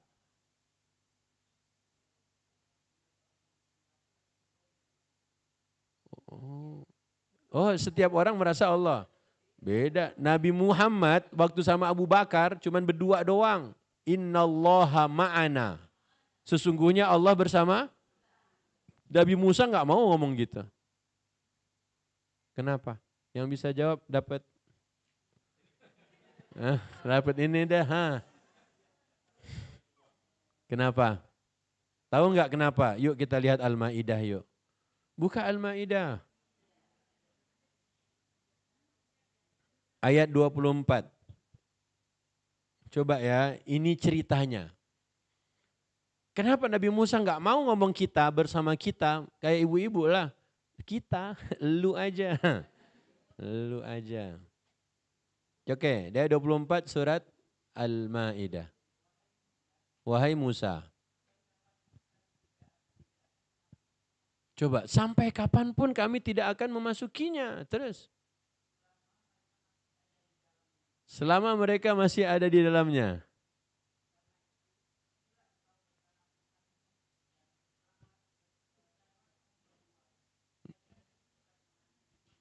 Coba, jahat nggak tuh Bani Israel? Jahat nggak kaumnya ke Nabi Musa? Diajak baik-baik, diajak bareng. Kita bilang apa? Musa, selamanya kami tidak akan masuk ke Palestina. Sampai orang-orang di dalamnya mau keluar. Terus ente berdua sama Tuhan ente perang perang. Kami nunggu di gerbang. Jahat nggak Bu? Jahat nggak? Nah ini ceritanya. Makanya Nabi Musa waktu dikejar sama Fir'aun nggak mau ngomong bersama kita. Dia bilang bersamaku ada Tuhanku. Inna ma'ya Rabbi. Karena jahatnya kaumnya kepada Nabi Musa. Nabi Musa disuruh perang berdua sama Allah. Iya. Emang Bu kemarin waktu Ramadan baca nggak ayatnya Bu? Oh lewat. Ayat ini belum ada waktu Ramadan. Baru turun jam berapa? Jam 8.10 menit di Darussalam.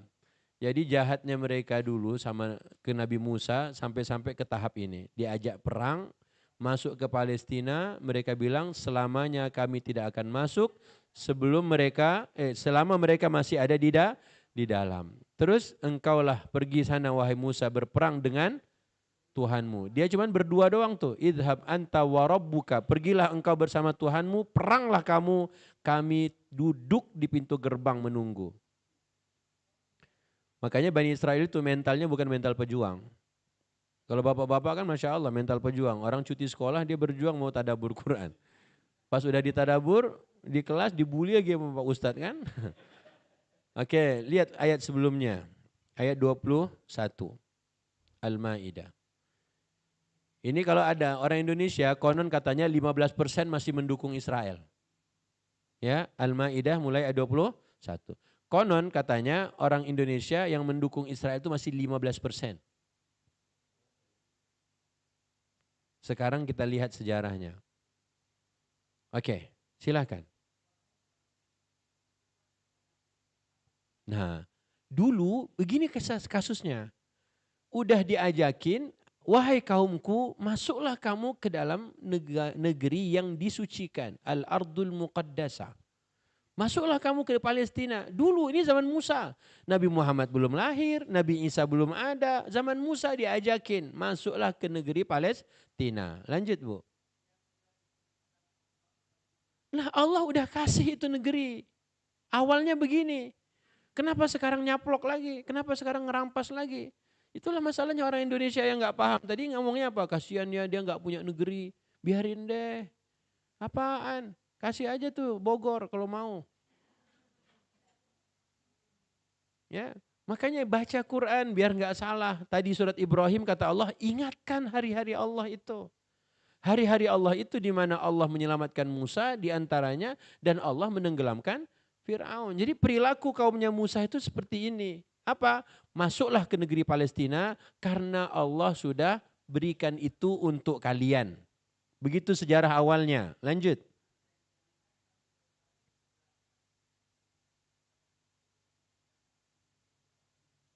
Jadi udah pernah dikasih tapi mereka nggak mau. Ibu kalau udah ngasih temen ibu tapi dia nggak mau bu, ibu apakan? Ibu ngasih kue nih, ini buat ibu. Enggak deh. Ambil buat ibu. Enggak. Ambil. Enggak. Dibilangin enggak. Tiba-tiba di mobil lapar dia. Padahal tadi udah dikasih ya. Ya kan? Ini Allah ngasih. Allah bilang masuk ke negeri itu. Itu sudah ditentukan Allah buat kamu. Tapi kata mereka apa? Lanjut ayat berikutnya. Allah cuma bilang kalau kamu nggak mau nanti kamu balik ke belakang, kamu rugi. Lanjut.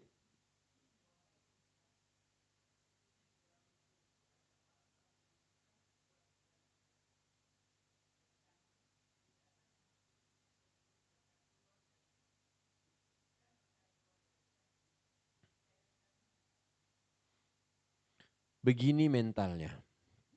Ya, disuruh masuk nggak mau, dikasih nggak mau. Apa katanya tadi? Pak, di dalam Pak ada kaum yang sangat kuat, jabarin. Ya, ada preman lah di dalam. Disuruh sama atasan, disuruh sama Allah masuk nggak mau. Dia bilang gini Pak, kalau mereka keluar kami mau masuk. Itu mental apa namanya? Cemen atau Iron Man? Ya ini Yahudi. Yahudi itu ya begini. Jadi Bani Israel yang cemen-cemen itu ya inilah dia. Ya Musa buktinya mau berperang. Mereka nggak mau perang. Mereka nggak mau diajak perang aja nggak mau. Kenapa sekarang malah merampas? Kenapa sekarang malah nyaplok? Kenapa sekarang malah ngemis-ngemis?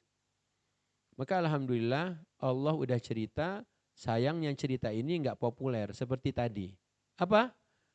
Musa dikejar-kejar oleh Firaun. Padahal Allah perintah suruh keluar. Jadi sebenarnya Allah perintah suruh keluar, Firaun dibikin sewot. Harusnya gini Bu, Ibu nggak senang sama pembantu Ibu. Dia bilang Bu, aku pulang ya, aku pamit ya, aku nggak lagi kerja di sini. Ibu gimana? Ibu udah nggak senang sama dia. Kalau dia ngomong begitu gimana? Ya udah pergi aja. Pas dia pergi Ibu kok ngintilin dia? Kemana dia kemana, pindah kemana. Kan namanya apa tuh? Kepo, itulah yang terjadi pada Firaun. Musa disuruh keluar, Firaun dibikin sewot dia. Itu sejarah yang benar, itu cerita yang beneran. Ngapain dia kejar-kejar Firaun nggak ada urusan? Ini kepo aja. Padahal kalau Firaun pergi apa nggak ngejar, itu dia nggak tenggelam.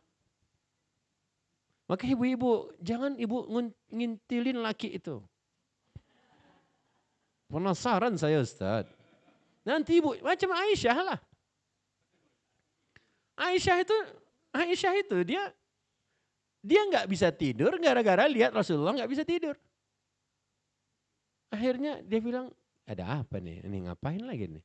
Bener, Nabi keluar. Sek, nah bener gua, bener dah. Nabi pergi bu, dia intilin dari belakang. Ternyata ke kuburan. Nggak mati bu. Coba ibu pas ke kuburan ikut juga ke kuburan ada pocong. Habis ibu.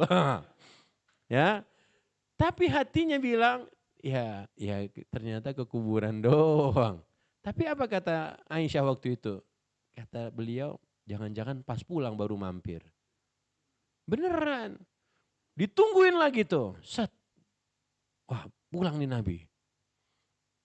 Nabi cepet, dia cepet. Padahal Aisyah di depan. Sampai di rumah, Aisyah langsung tiduran. Rasulullah bilang, Aisyah, itu tadi kamu. Itu tadi kamu. Mau bohong gimana coba? Kata Rasulullah, syaitannya datang. Emang Allah sama Rasul nggak adil? Digituin Aisyah. Ya, Rasulullah udah santai banget kan? Kata Nabi, tadi Jibril datang kepadaku hampir-hampir berwasiat agar supaya aku pergi ke kuburan. Akhirnya aku ke kuburan. Makanya Bu, harusnya jika Fir'aun tidak ngintilin Musa, maka nggak ada ceritanya apa? Ya ada lah, nggak ada gimana. Udah tenggelam juga. Oke, balik cerita tadi. Kata Allah, mereka berkata pada Musa, di dalamnya ada kaum yang sangat kasar, sangat keras, sangat kuat. Kami tidak akan masuk ke dalamnya sampai mereka keluar. Kalau mereka keluar, baru kami masuk. Jadi mental Bani Israel yang begini, sampai sekarang kalau kita masih mewarisi, berarti lebih mirip kepada dengan Yahudi. Kayaknya kalau diajak perang, perang. Diajak jihad, jihad. Diajak kemana lagi? Ke mall. Itu bukan diajak tuh, ibu yang ngajak. Lanjut. Lanjut.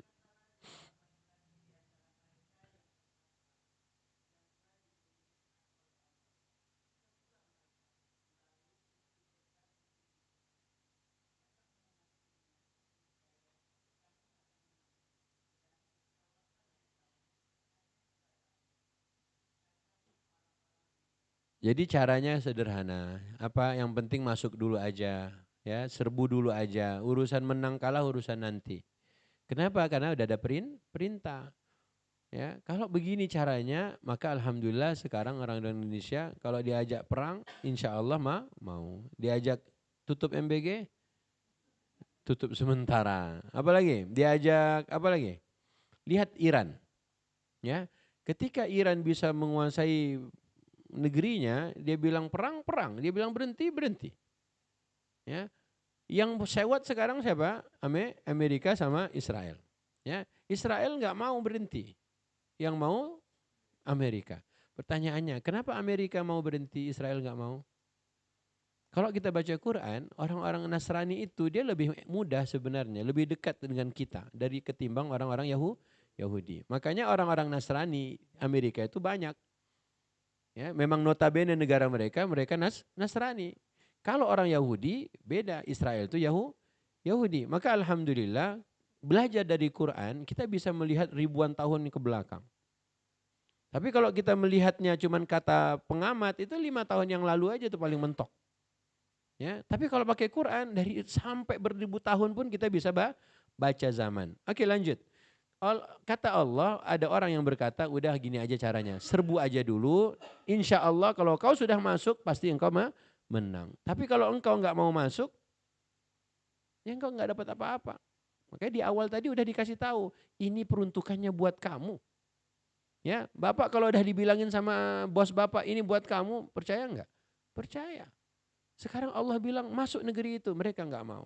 Jadi sejak zaman Musa itulah yang terjadi. Lanjut.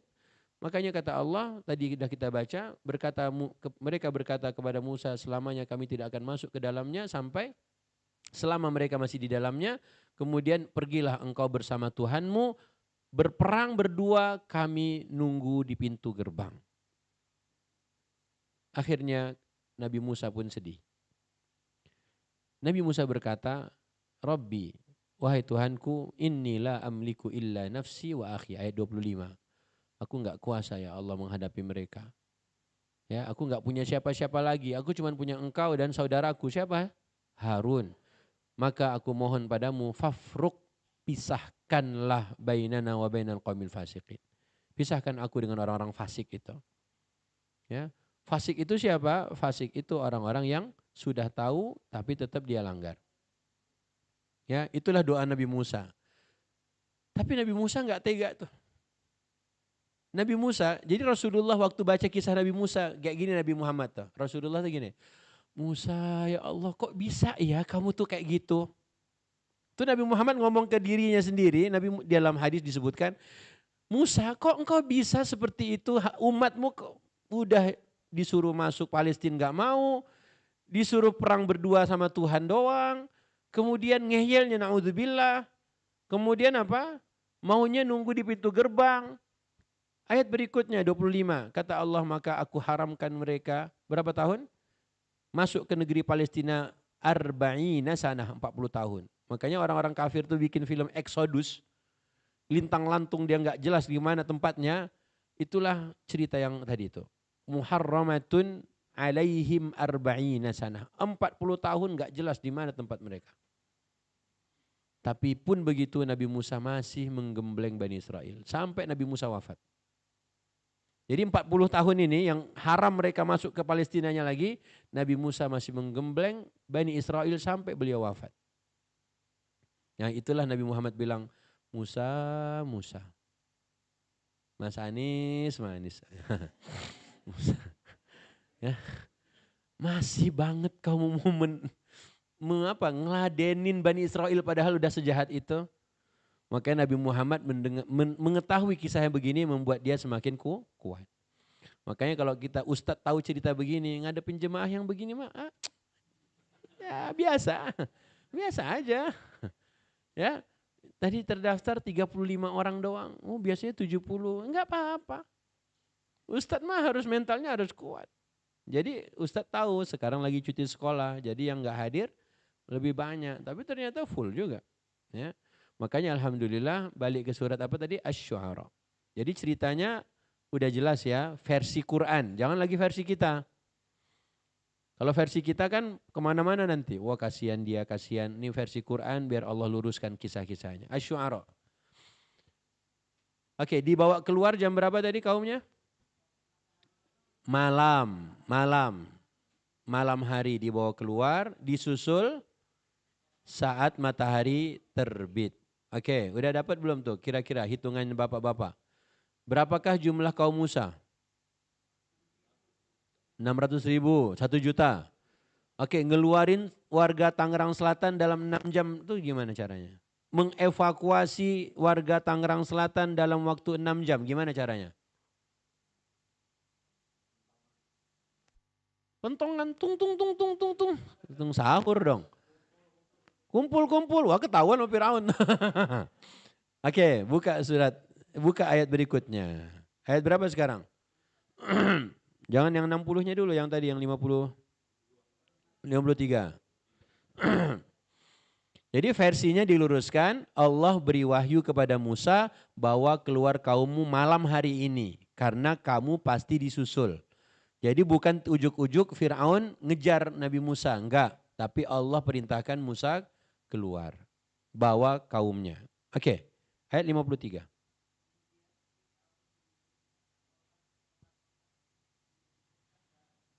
Ya salam, lihat ya.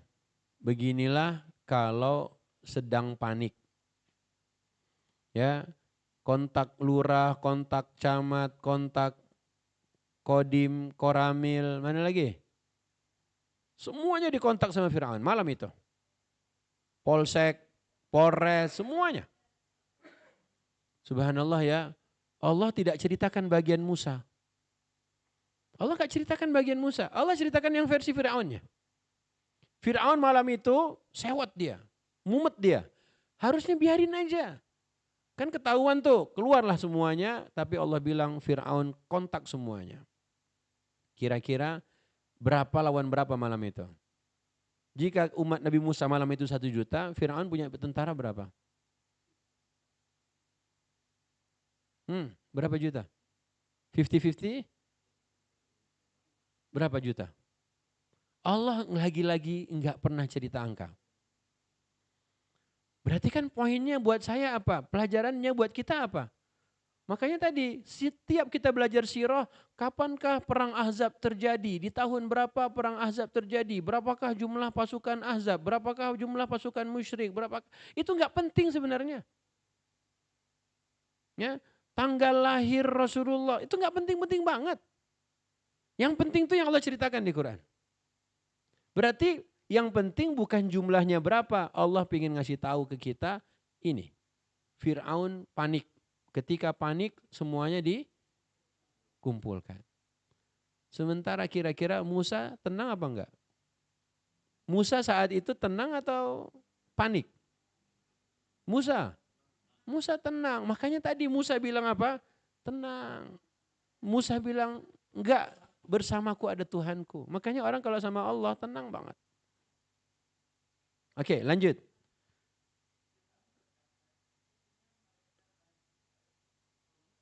Lah, ente bilang sekelompok kecil, kenapa ente mumet? Makanya rezim, kapan rezim itu panik?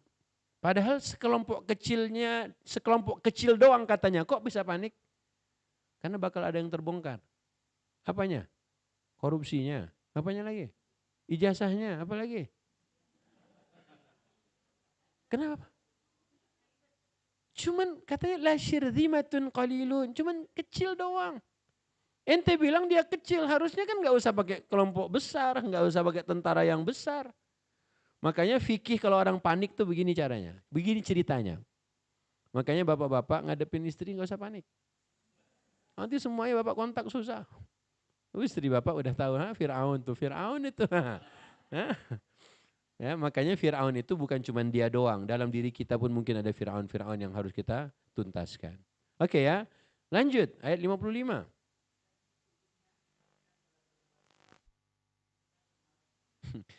Coba kata Allah, Fir'aun mengatakan sesungguhnya kelompok kecil tadi sudah bikin kita marah, bikin kita emosi. Ya, kalau begitu kenapa Anda tetap mumet? Udah nggak usah dipikirin, mending bobo tidur, selesai nggak? Selesai nggak? Harusnya selesai, tapi ternyata begitulah skenario-nya Allah Subhanahu wa taala. Makanya memahami skenario-nya Allah begini. Disayang orang tua itu senang, enak. Disayang orang tua enak. Tapi ternyata yang membuat Yusuf dimasukkan ke sumur itu karena merasa masuk ke sumur, dilempar ke sumur enak? Enggak enak. Tapi karena dimasukin ke sumur itu, jadilah Nabi Yusuf bisa sampai ke istana di Mesir. Oke, di istana enak? Enak. Tapi karena di istana itulah dia dijeblosin ke penjara. Di penjara enak. Karena di penjara itulah nanti dia ketemu raja, dibersihkan namanya, dia jadi menteri. Hilangkan versimu, biarkan versi Allah. Enggak enak loh, enak disayang orang tua. Tapi membuatnya enggak enak karena dilempar ke sumur. Enggak enak dilempar ke sumur, tapi membuatnya masuk ke istana di Mesir. Enggak enak di istana Mesir, tapi enggak enak habis itu malah masuk penjara. Masuk penjara enggak enak, tapi habis itu jadi menteri ngurusin MBG. Jadi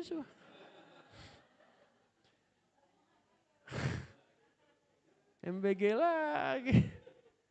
Subhanallah ya, biarkan skenario-nya Allah, jangan versi saya. Makanya bapak-bapak jangan terlalu pusing ngadepin anak-anak. Anak pengen itu, pengen ini, udah biarin sama. Yang penting bapak lakukan yang Allah suruh, sisanya biarin Allah. Serafil kalau ceritakan ke teman-teman, saya dulu interview ke Madinah 2006. Bareng UBN, Ustadz Bakhtiar. Ya Is, ya ikut nanti Anda bantu. Pergilah kami ke umroh. Ya, Abah kasih $1.000. Umroh lah kami kan. Ternyata 2006 nunggu nggak ada jawaban. 2008 Israfil pergi ke Mekah jadi penduduk Mekah. Bayangin 2006 nggak jadi mahasiswa di Madinah, nggak diterima. 2008 jadi penduduk Mekah. Lebih enak mana? Madinah enak, tapi Mekah 100.000 bos. 100.000. Ini kalau dihitung-hitungan sholatnya, Israfil 4 tahun sholat di Mekah Pak. Bapak di Darussalam bayar 1.000 tahun pun gak kelar-kelar kan. 4 tahun bos. Jadi ambillah hikmahnya itu. Ya, pengen jadi penduduk Madinah, tapi malah jadi penduduk Mekah. Makanya biarkan Allah yang punya urusan. Oke, gak usah pusing. Anak bapak mau ngapain terserah. Yang penting bapak sudah melakukan yang disukai oleh Allah. Makanya Israfil ingat dulu Abah. Abah itu nggak pernah urusan-urusan yang nggak penting itu nggak penting, nggak usah diurus. Urusannya apa? Sholat ngaji, sholat baca Quran. Itu aja, 2 itu aja yang penting. Yang penting anaknya sholat, ngajinya lancar, udah aman dah itu. Urusan mau menikah, mau kuliah, mau sekolah nggak pusing dia. Ya, mau ke Pakistan dulu. Ke Pakistan tuh bukan maunya Israfil. Bayangkan yang anak SMA suruh ke Pakistan. Bapak mau Pak suruh ke Pakistan SMA. Israfil sebagai anak, Abah bilang berangkat, berangkat. Jadi waktu di Saudi ditanya, kenapa Anda ke Pakistan? Ya saya nggak tahu, saya turutin orang tua saya. Ya sudah. Begitu aja tuh. Karena saya nurut orang tua saya, disuruh belajar, belajar. Makanya anak-anak turut orang tua. Udah besar, suka-suka dia kan. Maka alhamdulillah, ingat Bapak lihat yang tadi Yusuf. Enak, jadi nggak enak malah enak. Itu semuanya skenario-nya siapa? Allah. Musa disuruh keluar, keluar nggak? Coba Musa bilang, ya Allah lagi ngantuk nih, gimana? Wah habis babak belur itu sama Fir'aun malam itu kan. Oke lanjut.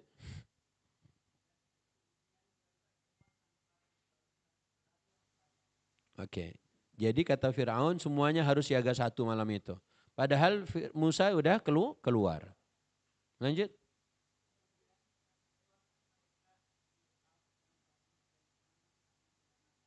Terus.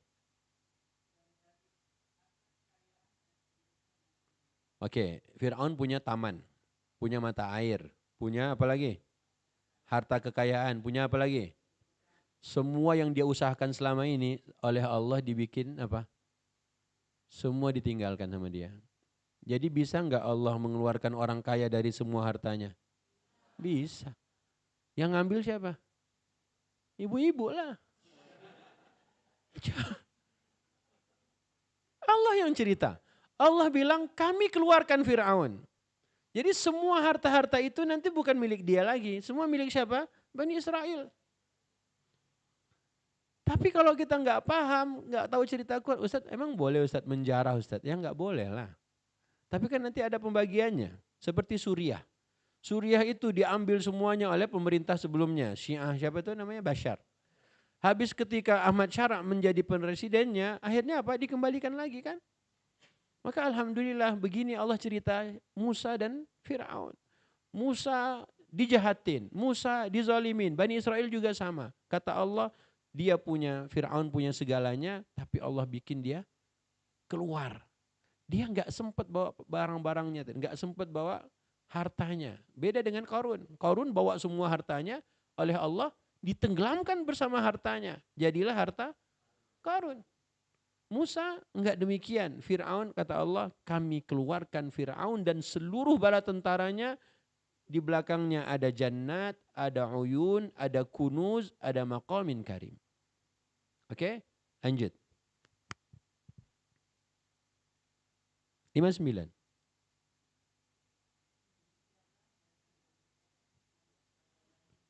Lihat bahasa Allah ya. Demikianlah kami anugerahkan semuanya kepada Bani Israel. Jadi udah sama secapek itu dia mengusahakan semuanya tadi oleh Allah, peruntukannya malah bukan buat dia, bukan buat kroni-kroninya, bukan buat oligarki, tapi buat siapa? Buat rakyat Indonesia lah. Ya. Emang Fir'aun? Enggak, cuma cerita doang. Lanjut, lanjut. Ayat 60.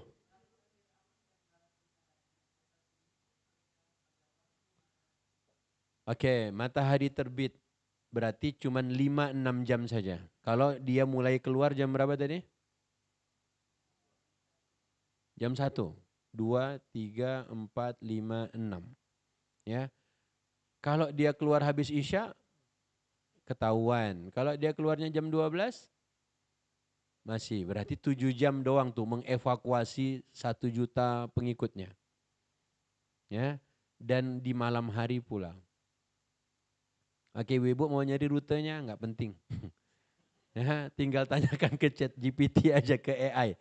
Rute Nabi Musa membawa kaumnya keluar ke lautan. Oke, sampai di laut sekarang. Ayat 61.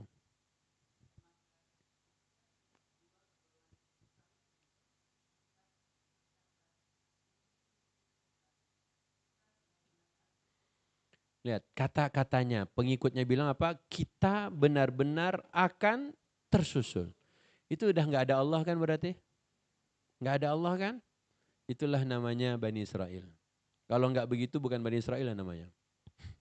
Makanya ibu-ibu sekarang ketika anak ibu belum diterima juga masuk SMA. Ibu bilang, terus gimana ya Allah? Itu makanya ngomong sama Allah. Jangan ngomong ke suami, Pi, udah nggak ada lagi sekolahan, Pi, udah habis anak-anak gitu. Bu, Allahnya di mana? Makanya kalau mau ngomong itu ke Allah duluan, jangan ke suami duluan. Ini ngomong ke suami tambah pusing. Ya udah biarin aja. Kalau tambah pusing ibu digituin. Ya, makanya ngomong sama siapa duluan? Allah. Sebelum segalanya ngomong tuh ke Allah dulu. Jangan kita minta ke manusia, nanti ujung-ujungnya baru ke Allah. Jangan dibalik. Allahnya harus didahulukan, baru nanti ke istrinya kah, ke suaminya kah. Makanya ketika kita belajar dari cerita barusan, umat Nabi Musa dibilang, inna la mudrakun. Kita pasti tersusul. Terus Allahnya di mana? Makanya iman itu penting. Ya, menanamkan iman ke anak-anak lewat kisah itu keren. Kalau nggak punya kisah begini, dari kisah apa kita mau ambil ceritanya?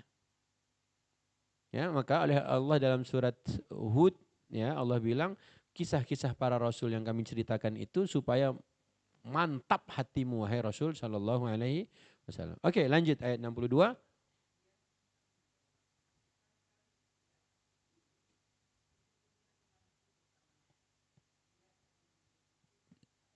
Jadi inilah mengapa Nabi Musa tak sudi mengatakan bersama kita ada Allah. Ya, Nabi Musa memilih untuk bersamaku ada Tuhanku karena umatnya nggak percaya tadi. Ya, kalau umatnya percaya pasti dia bilang gini, Musa ngomong dong ke Allah, minta tolong dong ke Allah. Bisa jadi begitu. Atau mereka langsung meminta langsung pada Allah, Allah Subhanahu wa taala. Tapi mereka tidak melakukan itu, mereka hanya katakan kita pasti tersusul. Lanjut. Kemudian maka. Nah, huruf fa di situ, fa auhayna itu tandanya apa? Seketika itu Allah langsung wahyukan. Ya, kalau Allah gunakan huruf wa auhayna berarti ada jeda. Tapi karena huruf fa berarti dia langsung. Di beberapa ayat kita akan temukan langsung Allah gunakan huruf fa di situ karena tidak ada jeda. Ditunggu setengah jam kemudian, enggak lah orang udah ketakutan. Orang udah gemeter kan? Makanya fa auhayna maka seketika kami wahyukan kepadamu Musa. Apa? Oke, mengapa Allah harus wahyukan dulu? Nah, inilah pentingnya kita fahami wahyu Allah, perintah Allah untuk memukulkan tongkat itu berarti tongkat Musa tidak tidak kapan saja ketika gabut Musa gitu kan. Ngapain gue ya? Ya main ular dah, main ular. Set. Ah, jadi enggak. Itu bukan mukjizat namanya. Itu sulap ya. Mukjizat itu harus nunggu wahyu. Ya. Jadi kalau begitu kan enak banget kan? Ada orang-orang mati jadi ular. Enggak. Yang enggak enak lagi kalau tongkat itu sebenarnya buat apa sih? Tongkat Musa itu harusnya buat apa? Hah? Menyangga jalan. Apalagi? Buat apa lagi? Tongkatnya Musa buat apa? Hah? Tongkat Musa itu harusnya buat apa? Nuntun jalan. Apa lagi? Untuk ambil daun-daunan. Apa lagi? Nggak usah ngarang. Buka surat Toha. Dia ketawa. Ngomong dibilangin dari tadi pakai Quran, pakai Quran. Coba. Coba ayat 17, 18. Toha. Wa ma tilka biyaminika ya Musa. Qala hiya asaya atawakka'u 'alaiha wa ahussu biha 'ala ghanami wa liya fiha ma'aribu ukhra.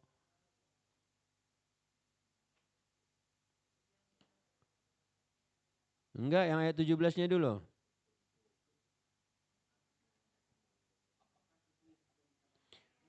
Apakah itu yang ada di tanganmu wahai Musa? Berarti dia megang tongkat pakai tangan kanan. Jadi yang megang pakai tongkat tangan kiri siapa?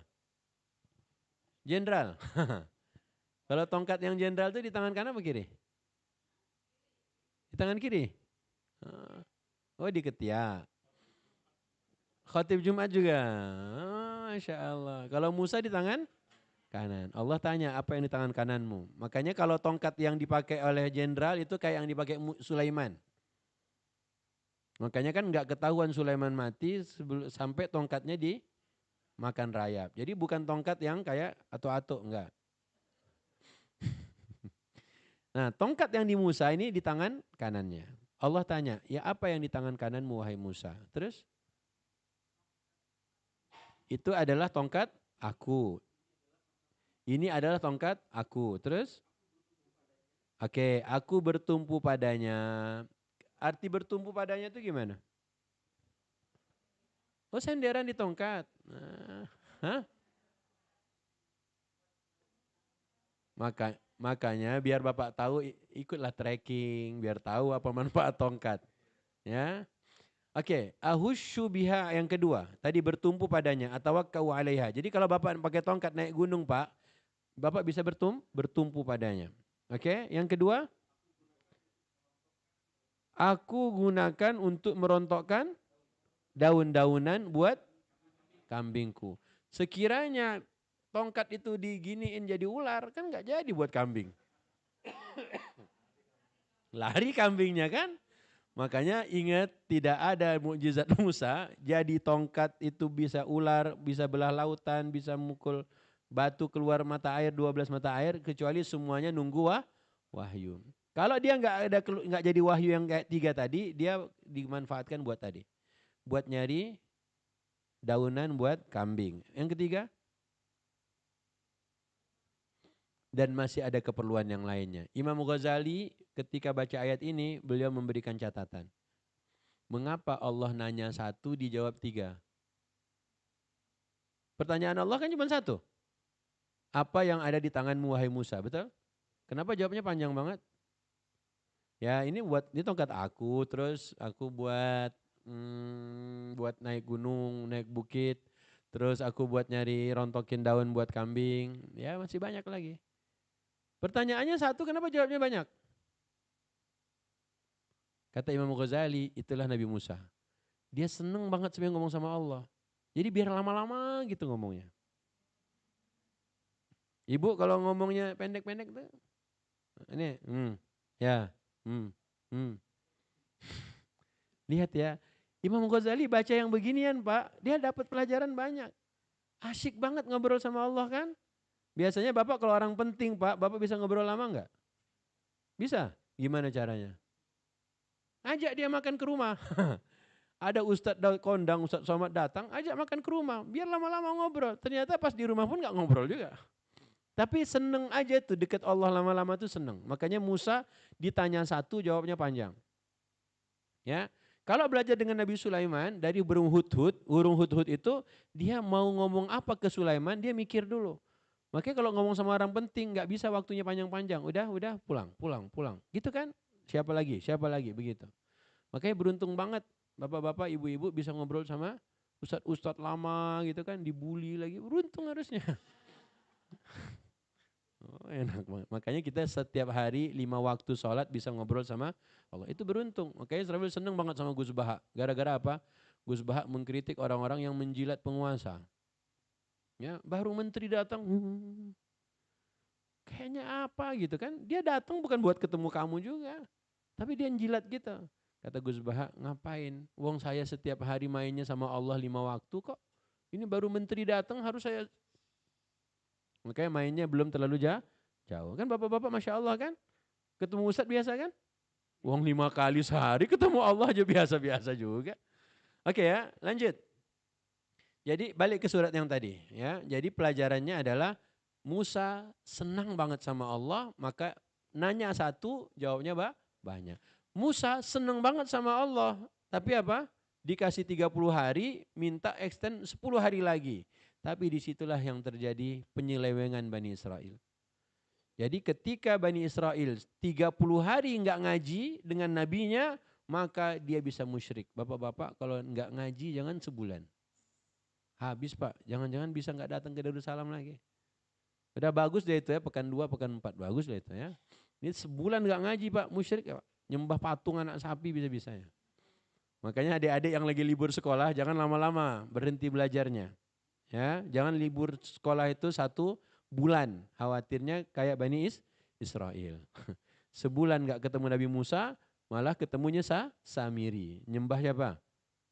Nyembah sapi. Oke, balik ke cerita tadi. Asy-Syu'ara. Kenapa dengan waktu syuruk? Nah, di sekarang. Kenapa dengan waktu syuruk?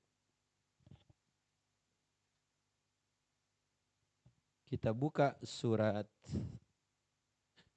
Al-Hijr. Surat apa? Al-Hijr. Tadi kan disusul waktu apa? Syuruk. 73. 74. Al-Hijr. Maka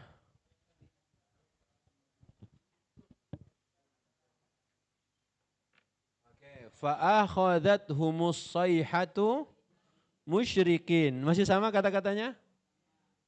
Ingat ya, bedanya pakai kaf dengan kaf. Kalau musyrikin, orang musyrik pakai kaf. Kalau musyrikin dari apa?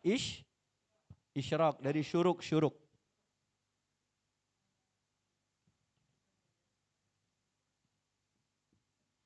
Atau dari isyraq.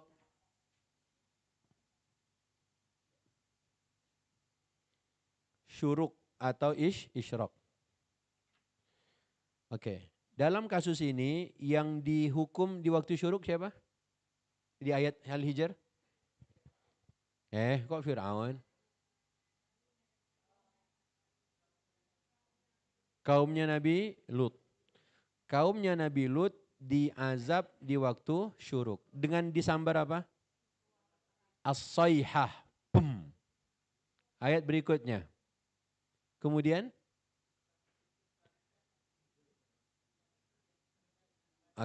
dijungkir balikkan bumi itu, kemudian turunin hujan batu. Syuruk kaum Nabi Lut dihujani batu dan negerinya dijungkir balikkan dan disambar petir. Musyrik. Udah 2. Kaumnya siapa yang pertama? Musa disusul. Syuruk.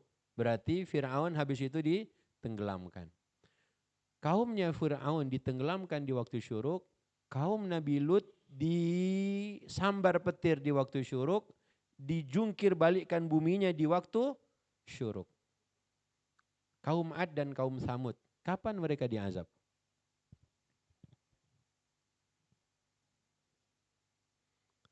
Tanya ChatGPT. Boleh. Kaum Ad dan Samud, jam berapakah mereka diazab?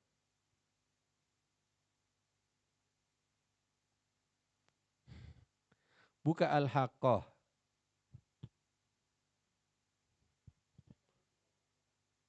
Buka Al-Haqqah.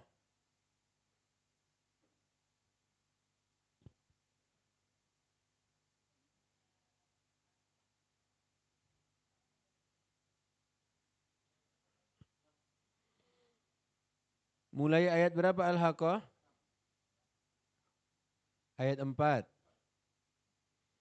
Kadzabat Thamudu wa 'Adun bil qari'ah. Fa amma Thamudu fa uhliku bit taghiyah. Wa amma 'Adun fa uhliku birihin sarsarin 'atiyah. Terus sakharaha 'alaihim sab'a layalin wa thamaniyata ayyam. Al-Haqqah juz 29, Pak Samsul. Artinya silakan. Mulai ayat 4 Al-Haqqah.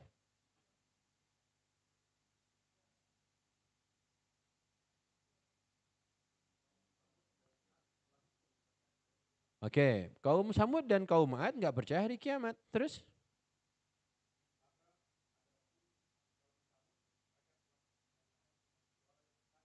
Lanjut.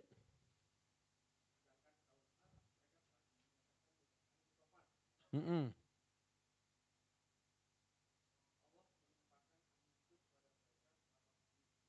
Mm-mm. Berapa hari? Ibu, nanti perjalanan ke Turkinya berapa lama Pak Ustadz? Perjalanan ke Turkinya 9 hari 10 malam. 10 hari 9 malam. Ya kan? Perjalanan umrohnya berapa hari Pak Ustadz? 11 hari, 12 hari, 11 malam. Allah bilang di azabnya kaum siapa barusan? Ad dan Samud. Kata Allah sab'ah. Sab'an tadi berapa? 7 layalin. Wa thamaniyah 8 ayamin. Berarti mulai diazabnya jam berapa kalau 7 malam 8 hari? Allah bilang angin bertiup selama 7 malam gak berhenti-henti. Dan selama 8 hari. Allah mendahulunya malam apa siang? Berarti malam diturunkan azab atau siang duluan? Emang udah dihitung? Malam-malam aja. Dari dua cerita barusan, kaum Fir'aun ditenggelamkan waktu syuruk. Kaum Nabi Lut sekarang berubah siang. Pak, belajar matematikanya. Allah bilang 7 malam 8 hari. Gimana hitungnya? Hah? Hari dulu? Itu malam dulu kok. 7 malam 8 hari. Berarti mulainya kapan? Syuruk apa jangan-jangan syuruk juga? Karena Fir'aun tadi nyusul Nabi Musa syuruk. Berarti habis nyebrang ditenggelamkan. Kaumnya Nabi Lut diazab kapan? Syuruk juga. Sampai kapan? Urusan Allah lah. Pokoknya petir menyambar, negerinya dijungkir balikkan, turun hujan batu. Oke, sekarang lihat surat Hud. Udah dapat tadi ya. Kaum Ad dan kaum Samud diazab 7 malam 8 hari. Sekarang Hud. Surat apa? Hud. Surat ke berapa Hud? Surat ke-11. Ayat ke-81.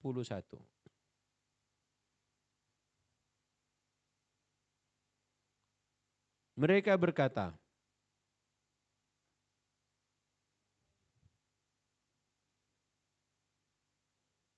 silakan. Mereka berkata,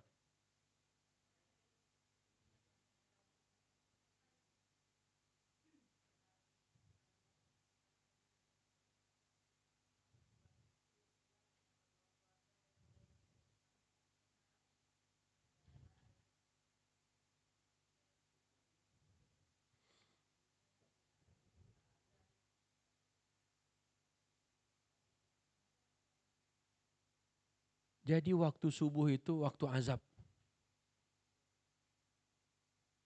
Waktu subuh itu waktu azab. Kalau ibu udah paham, bapak udah paham, bangunin anak sholat subuh itu enak. Ayo bang, Nabi Lut kaumnya di azab subuh-subuh. Bangun cepat, cepat, cepat. Kau di azab atau sholat? Ya, Allah cuman bilang, Lut bawa keluar kaummu malam ini, keluargamu dan orang beriman bersamamu, kamu jangan lihat ke belakang, nggak usah kau urusin istrimu.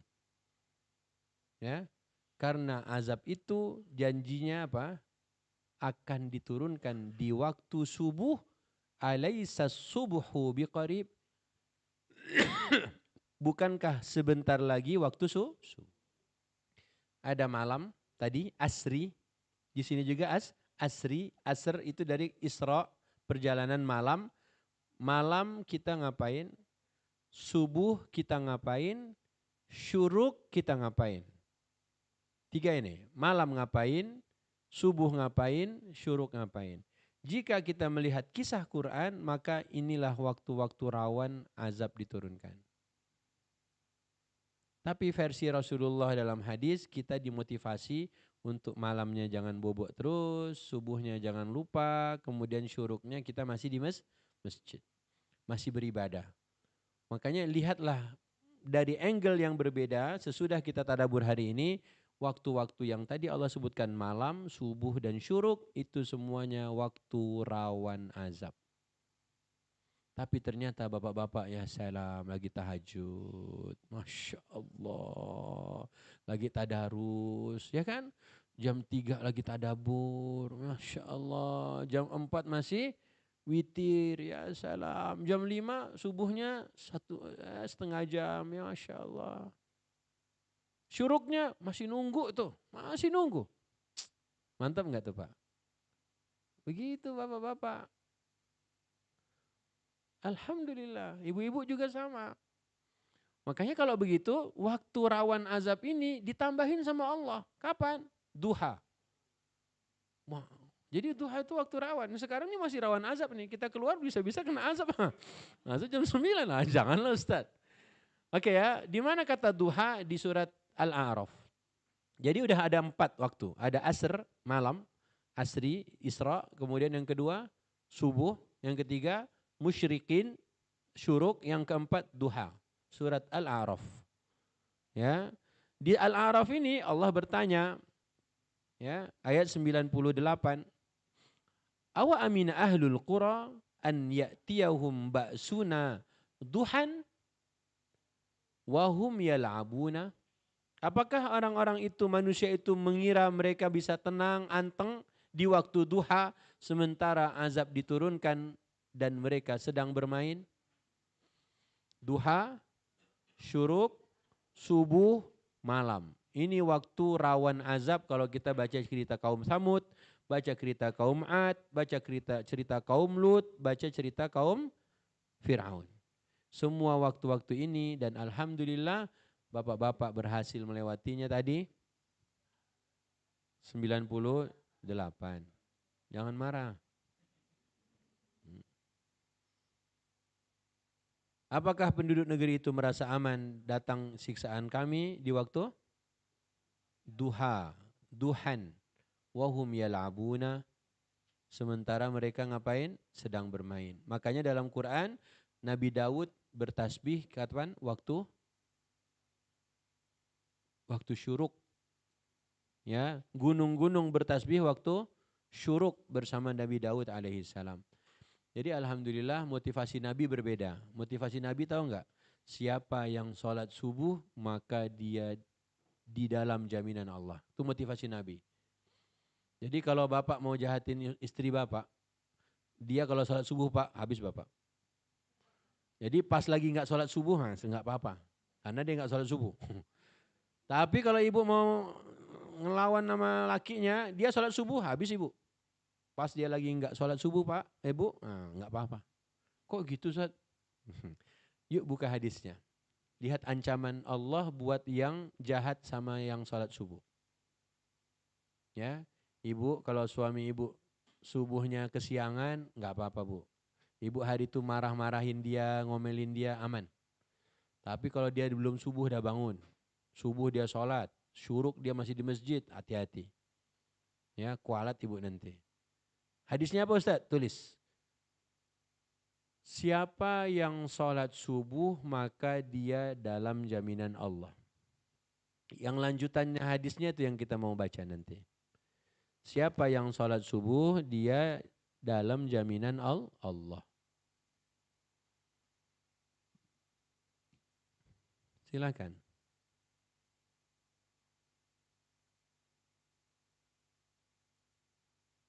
Siapa yang sholat subuh dia dalam jaminan Allah. Lanjutan hadisnya itu yang penting. Maka jangan. Maka jangan sampai Allah menuntut kalian atas jaminannya. Siapa yang jadi jamin Allah? Yang sholat subuh. Ya, jangan sampai Allah menuntut kalian atas jaminannya. Siapa? Yang sholat subuh. Ya, maka bapak-bapak, kalau bapak sholat subuh, ibu-ibu hati-hati. Kenapa? Kata Nabi, jangan sampai Allah menuntut kalian atas jaminannya. Lanjut. . . 。 . 。 . . . . . . . . . . . . . . . . . . . . . . . . . . . . . . . . . . . . . . . . . . . . . . . . . . . . . . .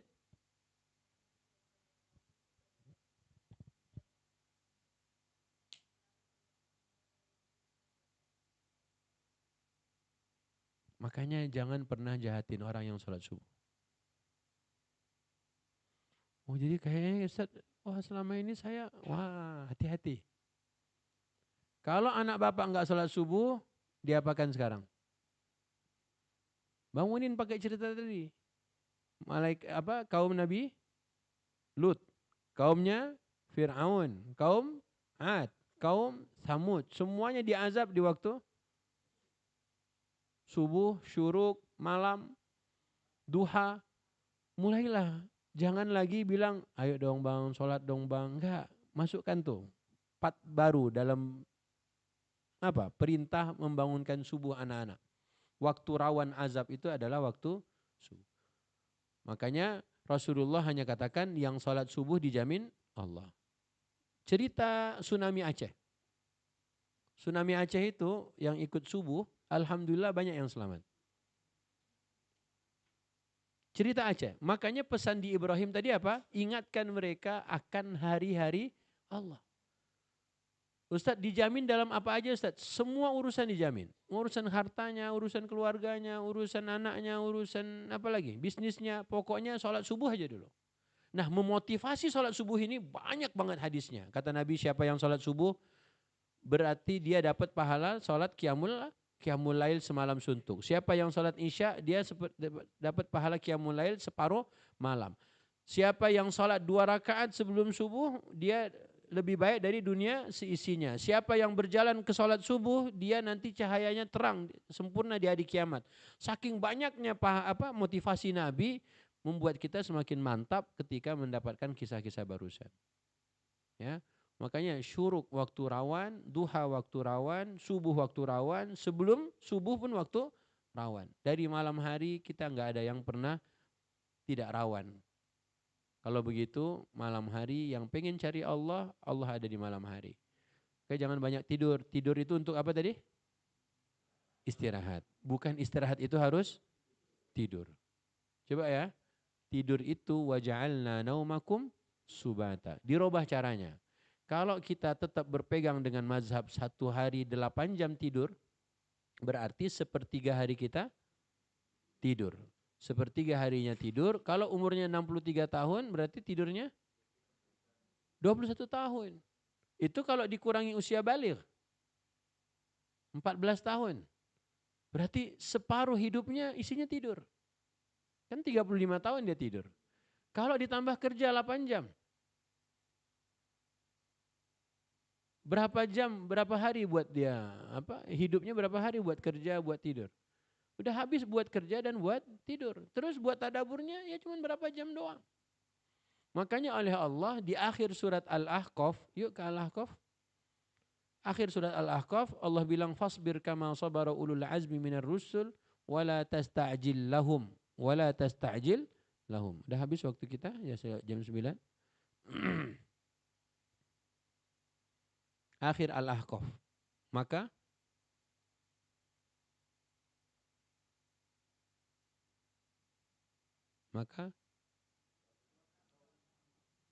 bersabarlah engkau Muhammad seperti.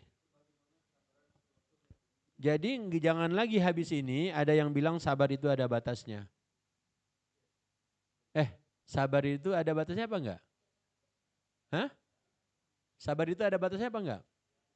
Habis ini jangan begitu lagi. Bilang sabar itu ada batasnya. Kan ayat barusan. Maka bersabarlah kamu sebagaimana sabarnya siapa? Rasul-rasul ulul azmi. Ini kan yang diperintah Rasulullah kan? Berarti ulul azmi itu ada siapa? Nuh. Ada siapa lagi? Ibrahim. Ada siapa lagi? Musa. Ada siapa lagi? Isa. Yang paling lama Nabi Nuh. Nabi Nuh itu berapa lama sabarnya? Hah? Berapa tahun? Yang jawab 950 tahun, dia enggak pakai Quran. Coba buka Al-Ankabut tuh.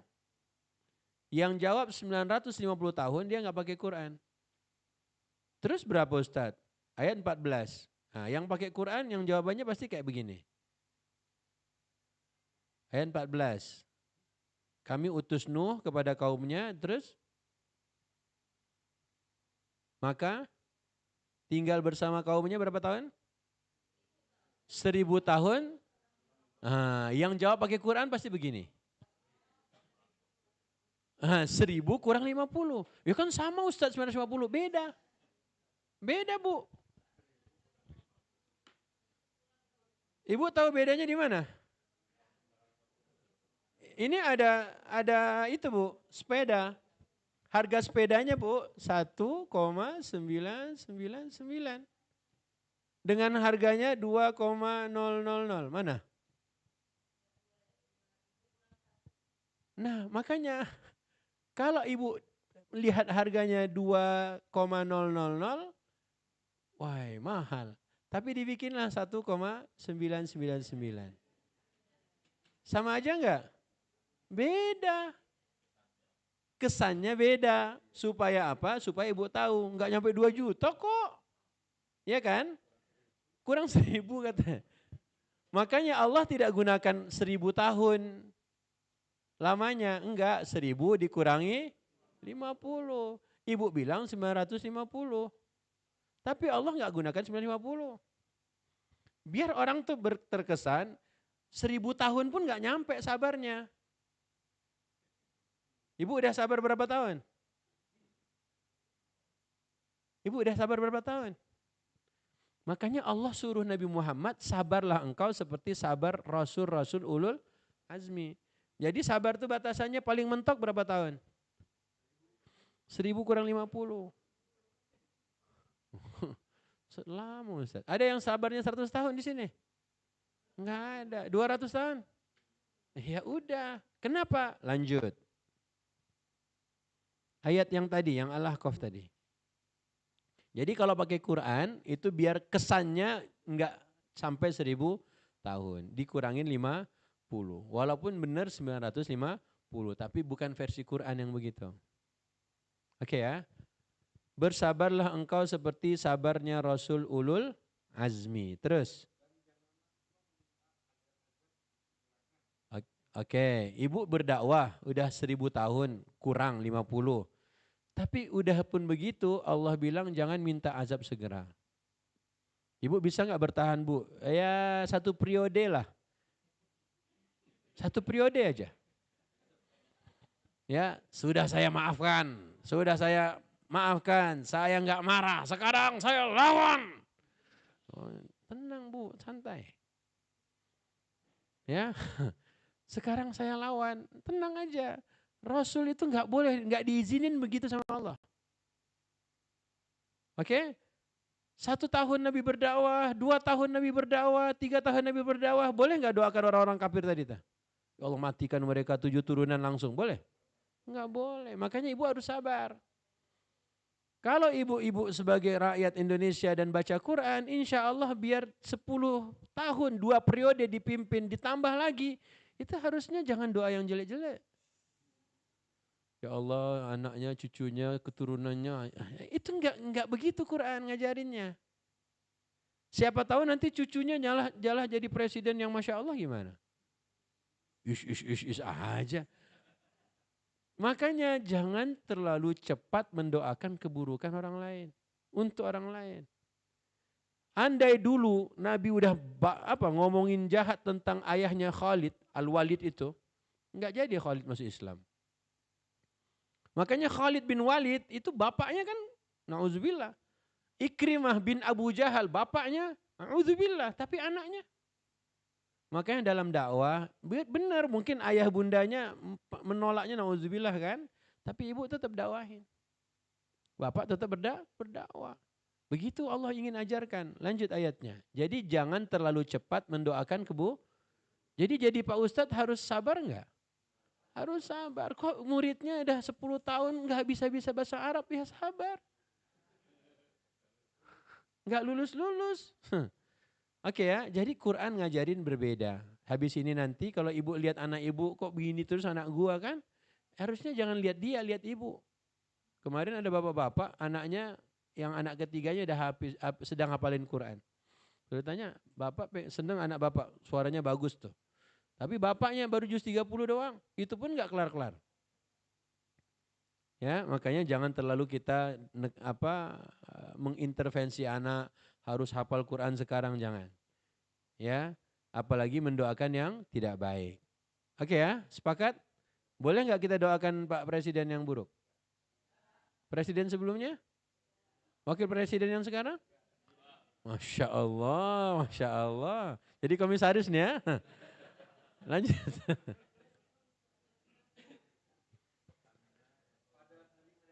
Nih dengar nih, konsep kayak konsep Quran. Pada hari. Oke, pada hari mereka melihat azab yang dijanjikan. Terus? Nah, Allah harus ngomong detail. Bahasa Arabnya apa? Sa'atan min. Coba lihat ayatnya. Sa'atan min nahar. Sa'atan min nahar. Sesaat di siang hari. Pertanyaannya, beda enggak sesaat di siang hari dengan sesaat di malam hari? Kalau Bapak di kampung, sesaat di malam hari rasanya lama apa pendek? Kalau sesaat di malam hari? Jadi Allah cuma ngasih tahu, Bapak-bapak semuanya, ibu-ibu, nanti kalau udah neraka di depan mata, itu tidak kalian rasakan di dunia ini kecuali kalian tinggal cuma sesaat saja. Itu pun sesaat di siang hari. Gimana cara ngitungnya? Gimana cara menghitung hidup di dunia ini cuma sesaat di siang hari? Al-Hajj. Surat apa? Al-Hajj. Ayat 47. Makanya tolong sabar, tolong semuanya dalam dakwah, dalam mendidik, dalam bekerja, dalam semua, dalam urusan rumah tangga sabar. Karena hidup kita cuman hakikatnya sesaat di siang hari. Ini bagi yang gak paham dia akan ngomong begitu besok. Kalau sudah neraka di depan mata. Ayat berapa? 47. Coba apa artinya?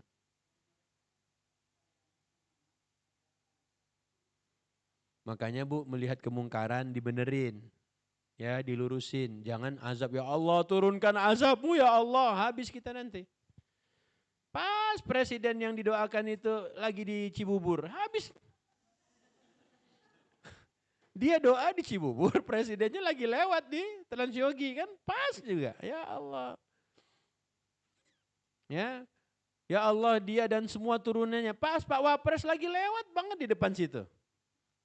Habis Pak. Makanya jangan kita terlalu cepat meminta azab. Kata Allah wa yasta'jilunaka bil azab. Terus Allah tidak akan menyalahi janjinya. Fir'aun tetap akan ditenggelamkan. Musa akan diselamatkan. Itu tuh janji Allah begitu. Yang benar pasti menang. Wa qulil ja'al haqqu wa zahaqal batil. Lanjut.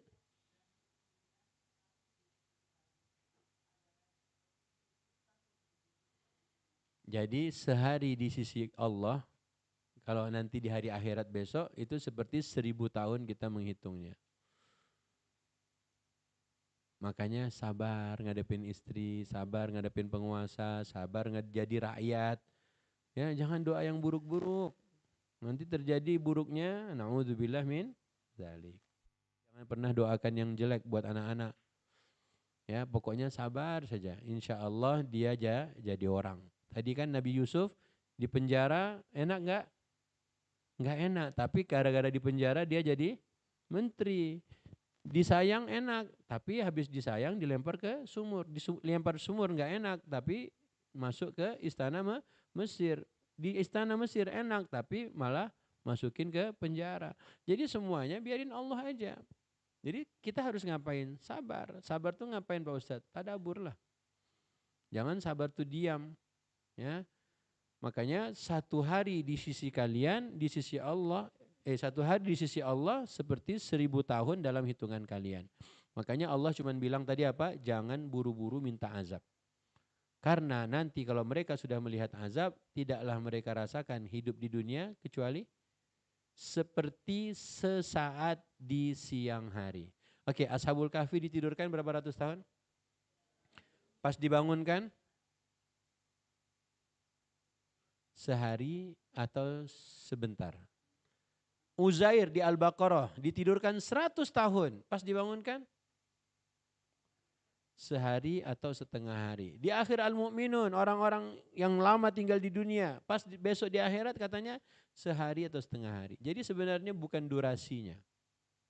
Ya, bukan berapa lama, berapa tahun, tapi dari 3 jawaban, Al-Mu'minun, Al-Kahfi dan juga surat Al-Baqarah, mau 300 tahun kah, mau 100 tahun kah, mau 63 tahun kah, semuanya hakikatnya sama. Ya, hakikatnya apa? Sehari atau setengah hari menurut hitungan dan perasaan manusia. Makanya sabar sebentar, insya Allah kita bisa untuk mentadaburi Quran. Ketemu lagi bulan depan, kita udah bisa apa nih? Ketemu bulan depan udah bisa apa? Mentadaburi Quran, benar. Oke, ada program sejak Muharram ini, insya Allah Serafil cuma kepingin 1 bulan 1 mufradat, 1 kosakata.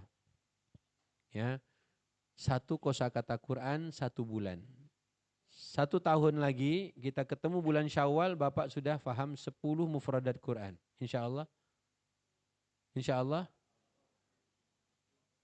Oke ya, ini PR Muharram ya. PR Muharram. PR Muharram itu kumpulkan semua kata ketawa dalam Quran. Udah? Bisa? Sekarang langsung pakai ChatGPT. Ini PR untuk bulan Muharram. Iya, dhahika betul. Ketawa. Ketawa dalam Quran. Oke. Di surat Hud ada. Di surat Hud ada ketawa. Di An-Naml ada ketawa. Di surat Al-Mutaffifin ada ketawa. Di surat At-Taubah ada ketawa. Di surat Al-Mu'minun ada ketawa. Di surat apa lagi? An-Najm ada ketawa. Hud juga ada. Ini pelajaran kapan? 2 pekan yang lalu. Ya, Muharram ini 2 pekan yang lalu kita sudah berikan contohnya. 1 kosakata ketawa dalam Quran ada 10 ayat. Fadhahikat Hud, maka istri Ibrahim ketawa. Oke. Adhaka dalam An-Najm Allah yang membuat mereka tertawa. Tadhakun mereka ketawa. Falyadhaku dalam At-Taubah maka tertawalah. Ya. Dalam Al-Mu'minun tadhakun kalian dulu mentertawakan. Yadhakun dulu mereka mentertawakan. Ada 10 kosakata ini PR Muharram 1448. Ya, dhahika ketawa. Taubahnya Bapak hafal, Hudnya Bapak tahu, Mutaffifinnya 2 ayat, An-Najmnya 2 ayat, Al-Mu'minunnya 1 ayat. Surat apa lagi? At-Taubah sudah. Al-Fajr, enggak ada di Al-Fajr. Di Al-Fajr enggak ada. An-Naml 1 ayat, fatabassama dhahikan. An-Najm sudah, 2 ayat di An-Najm. Ya, jadi semuanya ada 10 ayat. Ya, semuanya ada 10 ayat. Jadi pahami setiap mufradat dan Bapak punya turunannya dari ayat Quran langsung. Seperti barusan kan qailulah ada 2 ayat kan? Maqil sama qail. Nah, setiap bulan harus ada 1 mufradat baru. Insya Allah 10 tahun lagi Bapak punya 100 kosakata Quran. Mufradat Quraniyah. 10 tahun lagi. Ya, kalau mau 5 tahun lagi berarti 50 kosakata Quran beserta ayat-ayat turunannya. Ya, udah dapat ya? Tadi Hud ayat berapa? 71. Fadhahikat. Wanita itu, istrinya Ibrahim itu ketawa. Oke, yang kedua surat An-Naml. An-Naml. Nabi Sulaiman tersenyum sambil tertawa. Ayat berapa An-Naml? 19. Ya. Jadi semua kata-kata ketawa kumpulkan. Yang ketiga, An-Najm. An-Najm ada 2. Ayat 34 apa 43? 43 sama? Emang iya. Emang iya ayat 43 sama 60. Oke, betul. Yang udah 4 ayat. Ayat kelima, Abasa. Abasa ayat berapa? 39. Dhahikatun mustabsyirah. Nanti di akhirat, di surga, penghuni surga tertawa dan senang. Oke. Lagi. At-Taubah. Ayat berapa At-Taubah? 82. Allah bilang apa? Falyadhaku qalilan. Hai orang-orang munafik, enggak apa-apa kau tertawa. Tapi sedikit aja. Nanti di akhirat menangisnya banyak. Oke, yang berikutnya. Al-Mutaffifin. Oke, Al-Mutaffifin ada 2. Innal ladzina ajramu kanu minal ladzina amanu yadhak. Dulu orang-orang kafir mentertawakan orang beriman. Bapak-bapak pernah enggak orang kafir mentertawakan orang beriman? Atau ada orang munafik mentertawakan orang beriman? Serafil kemarin tanyalah di Pamulang. Dia bilang begini, ada 2 cerita. Yang satu, Pak Edi. Pak Edi bilang, dulu anak saya baru 2 Ustadz. Saya pakai celana cingkrang. Dia bilang, banjir Ini lihat nih, banjir Jadi setiap ketemu Pak Edi, si orang ini pasti dia gulung celananya tinggi-tinggi. Kalau begitu kasusnya berarti At-Taubah bisa masuk tuh ayatnya. Karena dia mentertawakan orang mukmin. Siapa? Orang munafik. Yang kedua, dia bilang, kayak kambing. Gara-gara melihat apa? Jenggot. Makanya kalau cerita itu, ada cerita Kiai Agus Salim. Agus Salim lagi pidato, terus tiba-tiba di belakang. Dia bilang perasaan saya, ini forum manusia, kok ada kambing. Yang kedua, cerita teman satu lagi, dia bilang, Ustadz saya kan kerja di pabrik bakso. Setiap waktu sholat, saya sholat. Sampai orang-orang bilang apa itu? Ada istilahnya nggak tahu, saya lupa. Ini kayaknya lu orang lagi sibuk-sibuknya kok sholat. Gitu. Ya, makanya praktek ketawa munafik di surat At-Taubah. Mereka ngenyek, mereka ngejek orang-orang mukmin. Dan dalam Al-Mu'minun Allah cerita orang kafir mentertawakan orang beriman. Kapan? Ketika mereka berdoa, ya Tuhan kami beriman, ampunkan kami, sayangi kami, rahmati kami. Makanya 10 ayat itu dalamin selama Muharram. Ya, kita udah 2 pekan lalu belajar, selama Muharram ini Bapak dalamin, Ibu dalamin. Satu kata dhahika dan semua turunannya. Nanti bulan Safar kita ambil kosakata kedua, lalai. Ya, lalai itu dalam Quran ada ghaflah, ada ghafilun, ya, ada yaghfulun dan macam-macam. Jadi setiap bulan satu kosakata baru dan bersama ayat-ayat Quran turunannya. Insya Allah ketemu bulan Syawal, Bapak sudah punya 10 mufradat Quran. Ibu juga sudah punya 10 mufradat Quran insya Allah. Barakallahu fikum, kita cukupkan sekian. Maafkan waktunya sudah terlalu banyak kita pakai. Semoga PR ini bisa dikerjakan selama libur sekolah anak-anak. Subhanakallahumma wa bihamdika asyhadu an la ilaha illa anta astaghfiruka wa atubu ilaika. Billahi taufiq hidayah. Wassalamualaikum warahmatullahi wabarakatuh.